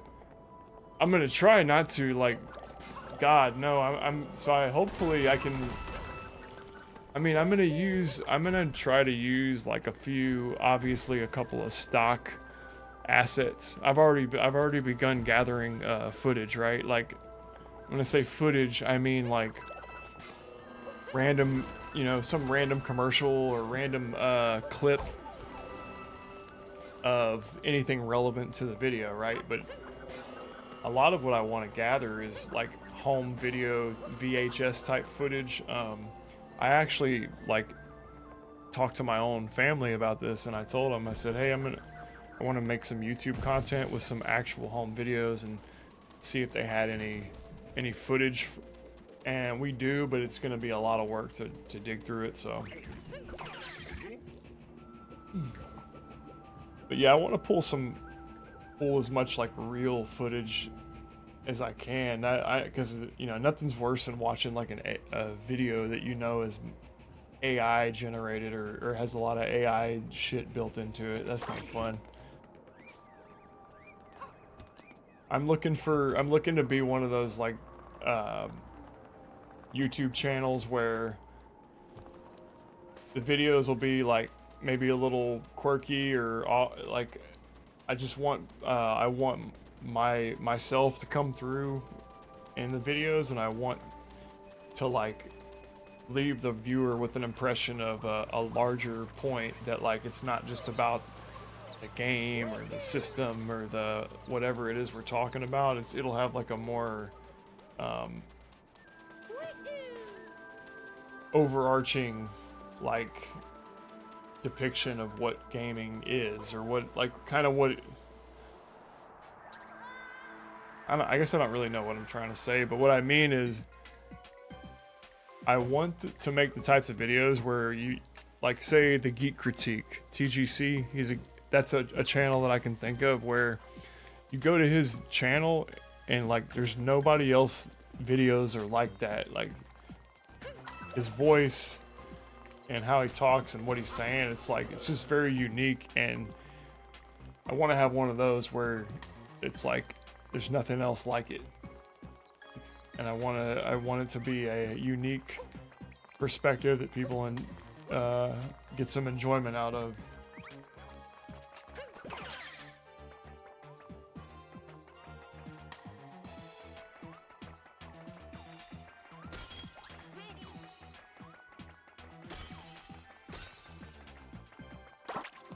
Which is also why I like streaming, helps me figure that out too.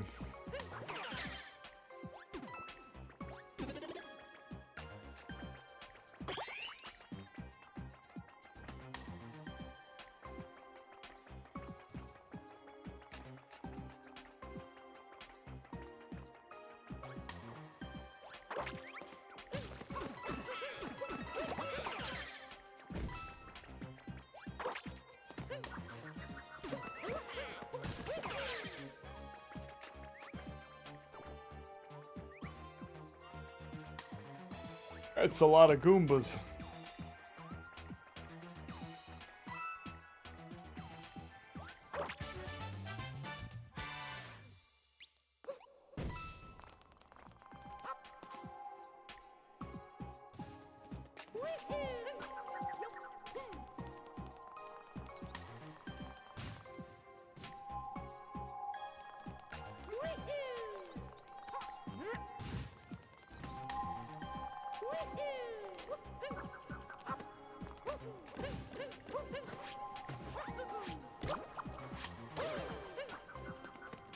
Tall boy. I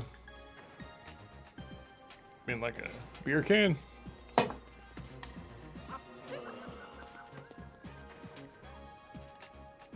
Oh, you talking about the Goombas?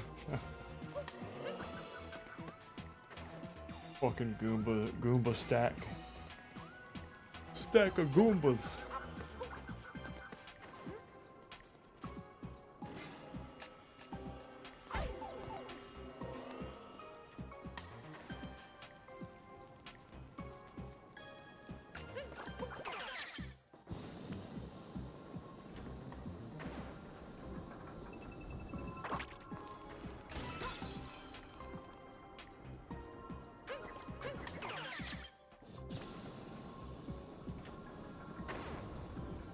Oh, no! Ah. Gosh dang it. How embarrassing. Okay, so Lovebug says you could have one Mario enemy as a pet? Man, that's a great question. It's actually a really awesome question. So, alright. Let's think about this. The obvious answer is a chain chomp, right? A la Link's Awakening. Because we already know that those can be pets. But man, that's... I would take that. I would take the football player at the end of the game here. The like the football player with the knee pad and the helmet and everything. And no, you know what I would really want? I would want a fire Goomba, a flying fire shooting Goomba, or just a flying Koopa Troopa. Like a flying turtle with a shell would make me happy.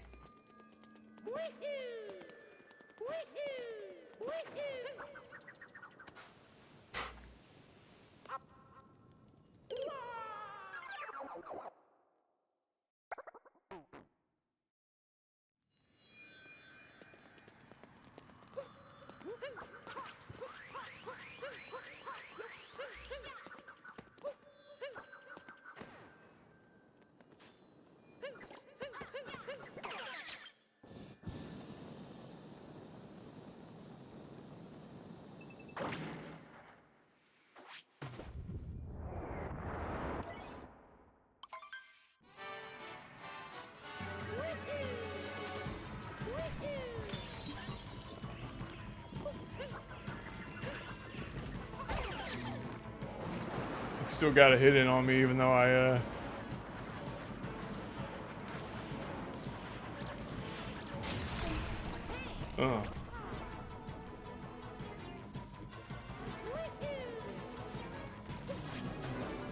Oh yeah, I can't get him. Fuck.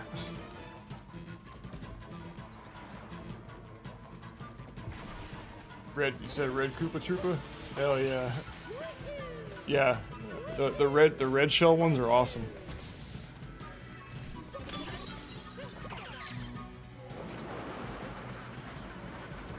Yeah, man, those would be so sick to have just like a Koopa Troopa in your house. Fuck! God dang, man. Can't catch a break with this guy.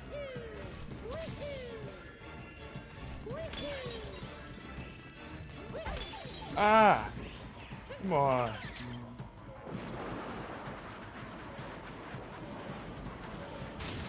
Yeah, should have done that last time.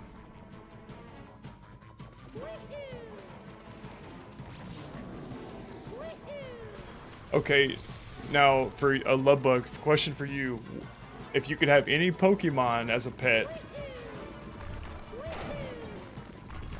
what would it be?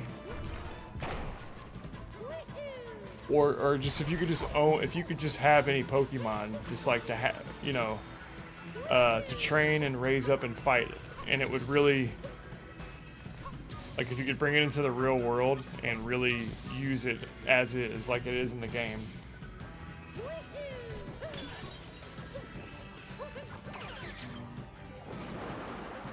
Get him.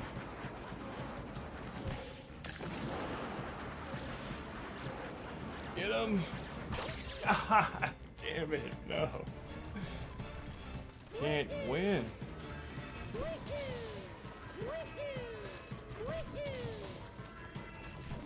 Ah! Okay. That was terrible. I can beat this way faster.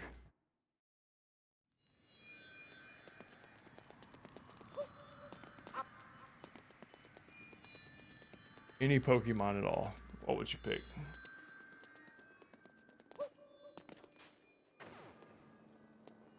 Some Pokemon have like psychic abilities, you know, depending on what Pokemon you picked, you could possibly, you know, get away with some shit. Yeah. I only know Gen 1 as well. I only know Gen 1 and a little bit of Gen 2.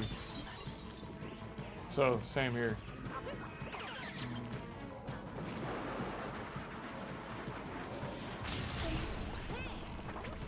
Yes, I'm the same thing. I never paid a lot of attention to anything after Generation 1, which, to be honest, like, why would you, you know?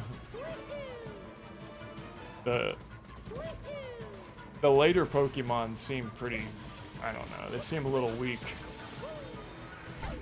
Ah, crap.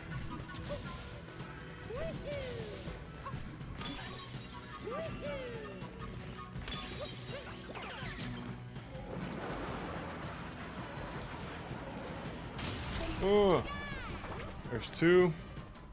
Gotta get him one more time.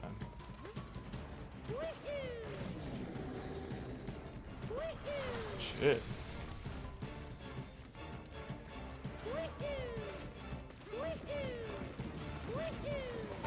Ah, why? Why did I do that? Ah, I'm dead.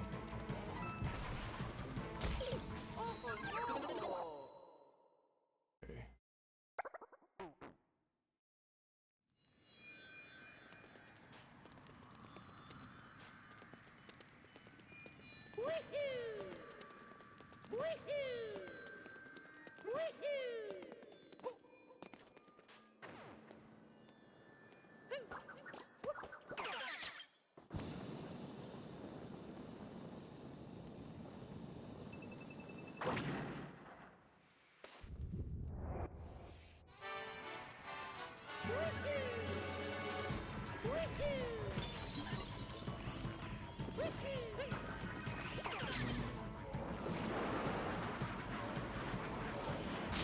Oh, nice. I like it. All right.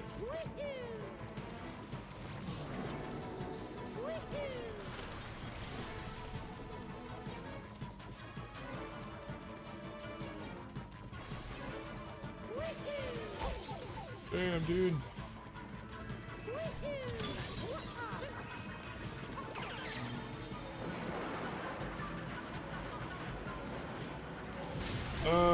All right. One more. One more, y'all. I know this isn't really that hard of a boss, but kind of intense.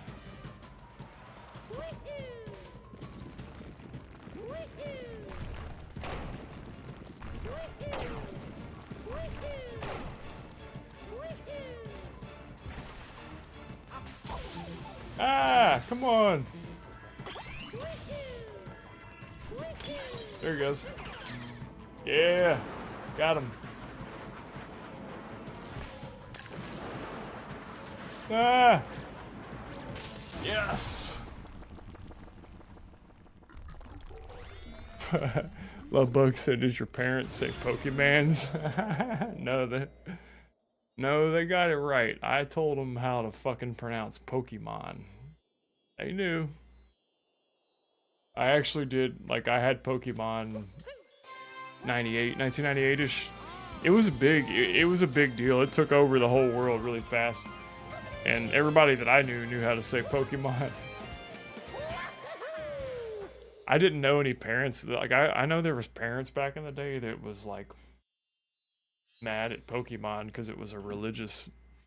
Oh, hey, Lens. What up, Lens of Truth? Welcome to the stream, dude. And how are you today, man? But yeah, you remember there was like parents freaking out about Pokemon back in the day, like saying it was like satanic. Pokemans.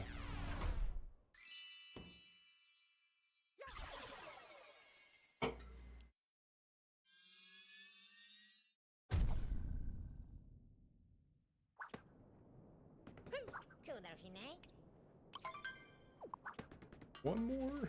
Alright. Oh, I know where to get it. We can go right here into the little store, I think. Oh yeah, I never went and got this earlier.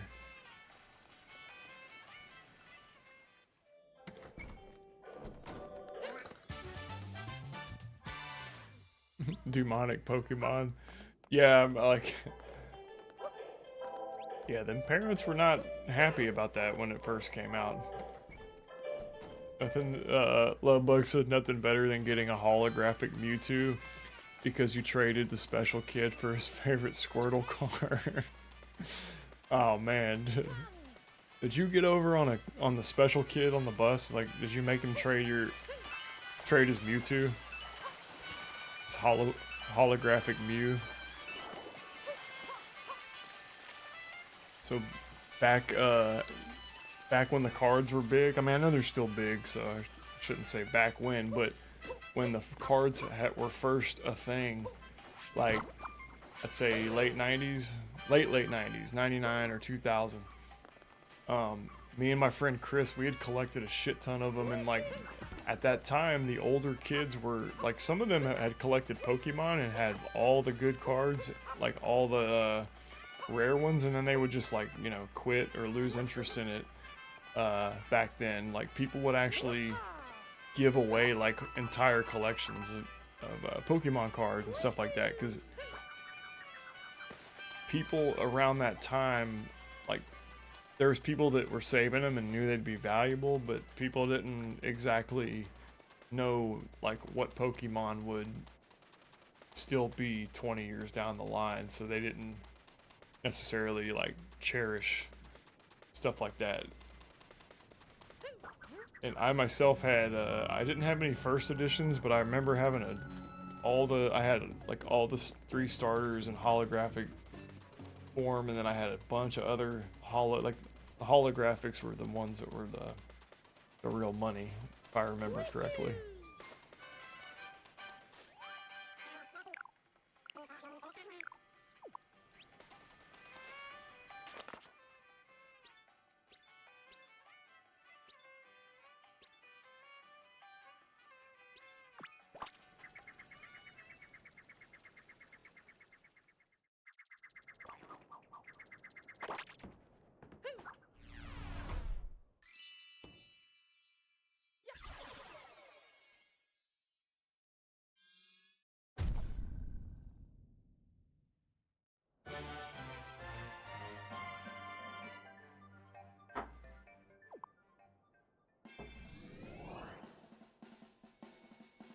Lovebug said if you had a time machine, would go back and buy a truckload of unopened booster packs of original Pokemon cards. Yeah. Yeah, exactly. Like I think I ended up selling my whole collection at one point. I was probably like getting close to going off to college, right? And I had this big binder full of Pokemon cards. And I remember taking them to Trader's Village, which is like this local flea market in the Houston area.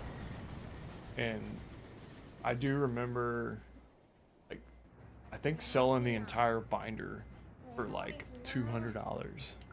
It was something around like close to that. And so I was happy at the time. Like I felt like I had cashed out properly on it. But years later, now none of these were first editions, but like I had Charizard, Blastoise, Venusaur, Pikachu, and the whole lineup of Gen 1 holographic cards. None of them were first edition, but they were all holo. And just thinking, like, man, if I had held on to that, I probably would have been worth a shitload. A couple of years ago during COVID, when Pokemon cards really kind of like blew up in value during that time. I think they've sort of returned back down to normal, but nevertheless, like, there's some extremely valuable Pokemon cards out there to this day. There's something about the Generation 1 artwork with Pokemon that, like, his name was Ken Sugimori, the artist, and I feel like once they stopped using him as the main sprite artist, it was never really the same. The Pokemon don't look the same.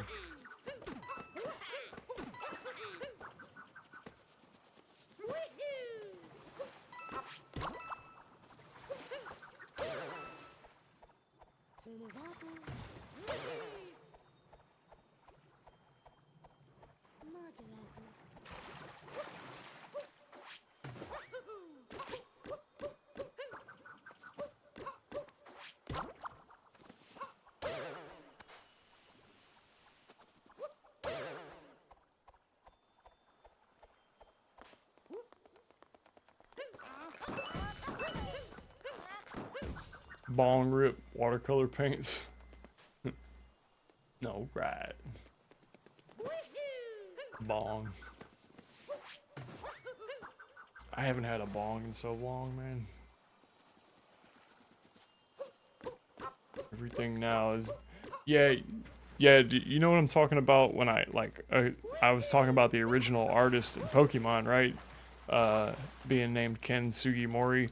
And I don't know if it was something special about his particular art style was really unique in that special way, but like you said, even when they went to like the more modern way of doing stuff, something was definitely lost in translation when there stopped being hand-drawn sprites.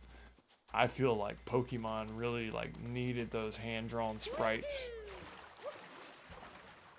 for the Game Boy version, at least. Like, it maybe could have done without them on better hardware, but like the sprites were what sold, like what made Pokemon big, I think. Stare, I gotta go.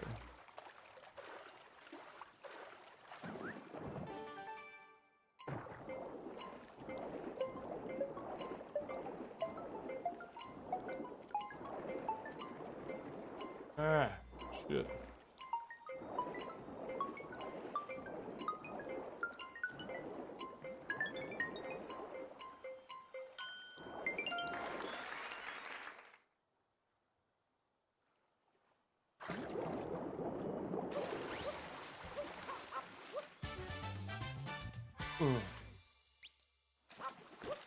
But yeah, like the modern Pokemon games, the like the what do you call it, character models, they just don't have any like soul or something.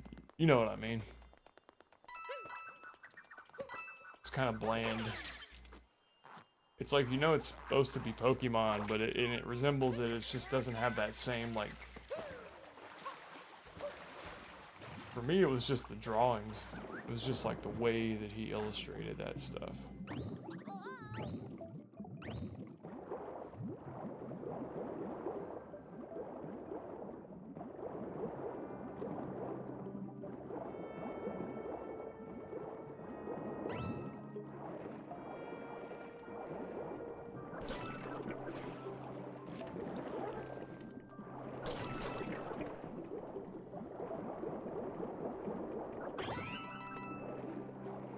You said Pikachu's no longer short and fat. Yeah, what the hell, man? Like, what do they do to him?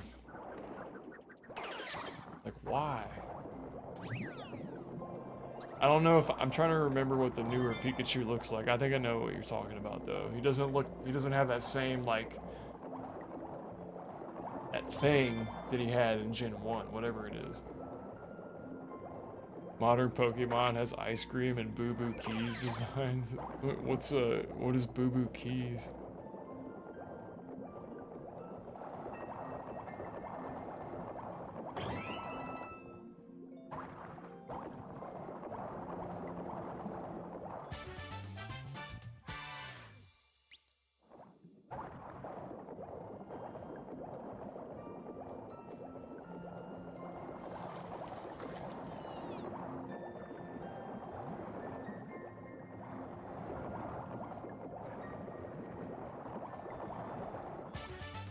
Like a parasite on his back, on Dory's back.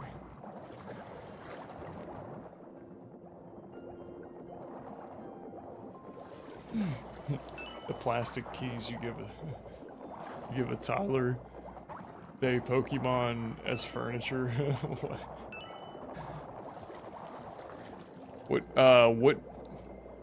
Okay, here's a question. You're gonna starve to death. you're on a deserted island with just your Pokemon. But okay, you can only bring one Pokemon with you on a desert island, but you're eventually gonna have to eat this Pokemon. So the question is, what Pokemon do you eat for survival? And we'll pick out of, say, Gen 1 and 2, since I don't really know any others.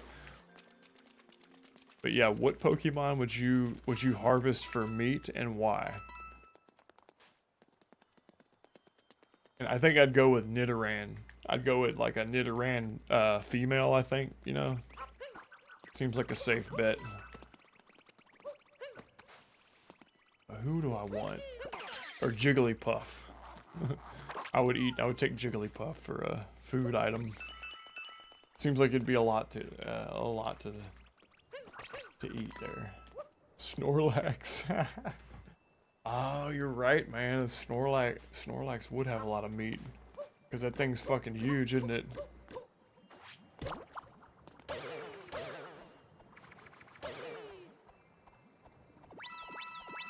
Snorlax burger.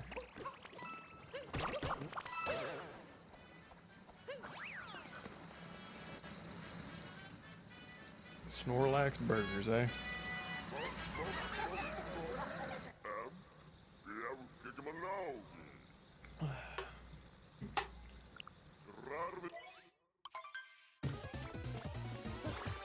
Oh, I like this fight right here.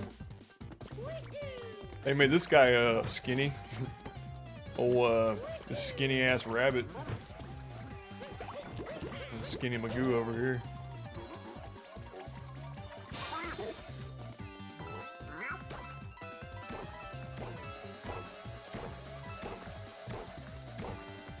Eating Blastoise turtle soup.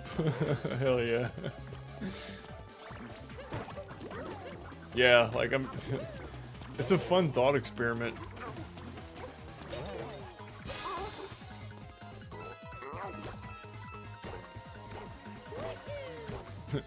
Imagine a Venonat. You have to eat like a giant fly.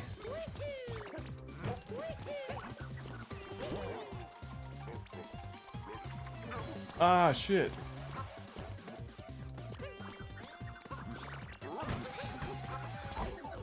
Ah.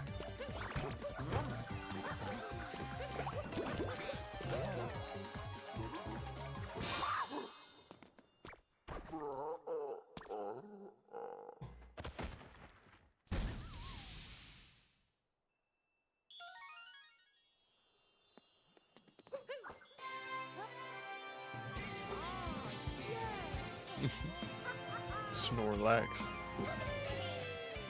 It's funny they show Snorlax to scale. I forgot where I saw it, but I think on the game, right? They show Snorlax body to scale, and it's like the same size as a human, or it's like way bigger than a person.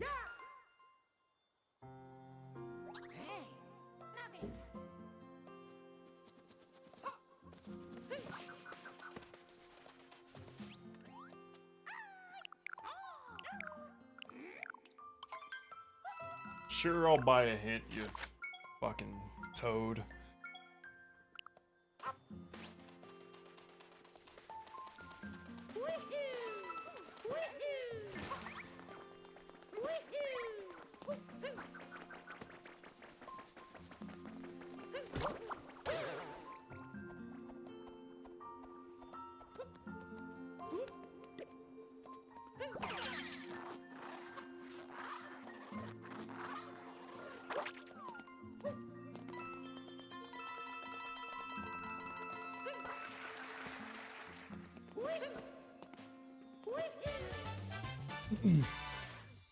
Crazy, Charizard's only like 5 feet tall. I know, right? With and sometimes they depict him. I used to actually watch the cartoons. Like, I'd get off of school, and me and my buddy, we were like 15, and we were too old for it, but we would still watch Pokemon because it was the show. It was after school, like, you know, we still wanted shit to watch on TV after school, but oh crap! What am I supposed to do here?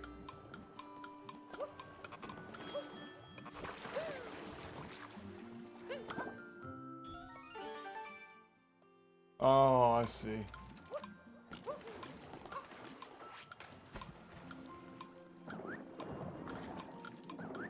Come on. Yeah. Hell yeah. My hat. Get my hat. Ah.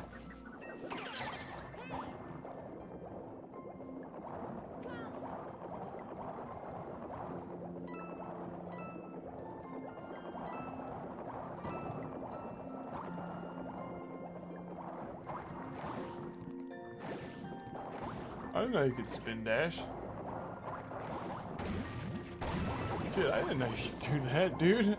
See, man, I learn something new every time I play this game, y'all. Like, I really do learn something I had no idea you could do before in this game. That's what I love. Is like that continual discovery in a game like this, man. Awesome. A game that keeps giving me new stuff to like do and figure out. I don't know, I love it.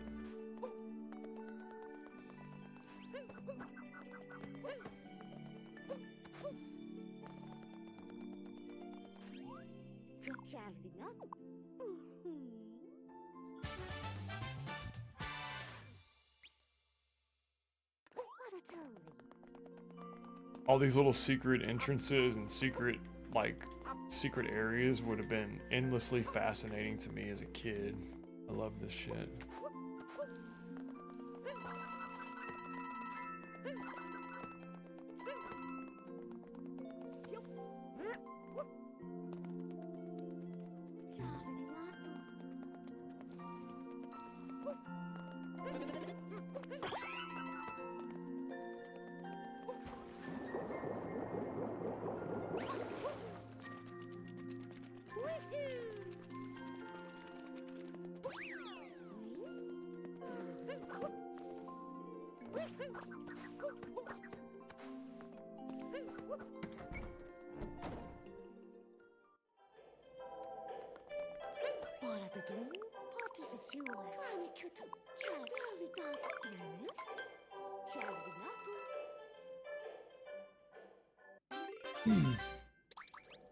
What song?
Oh yeah, I know, it's a great track, dude. It's beautiful. I want to say, I think the Mario 64 soundtrack is like edges this one out a little bit to me. But man, like as far as like this game edges Mario 64 out as a video game, I'd say, you know, it's kind of even.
Ah, man. Hell.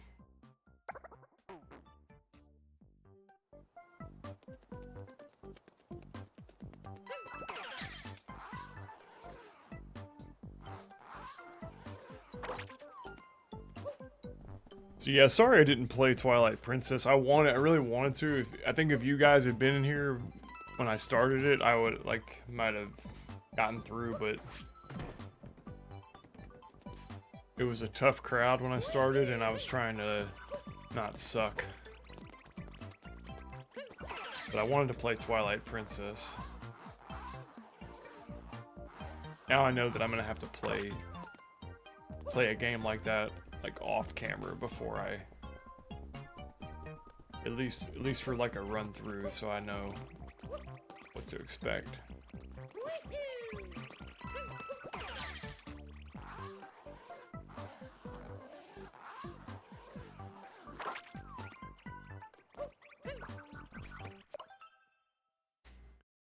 Hey you guys, I'm gonna restart the stream and label it properly, that way people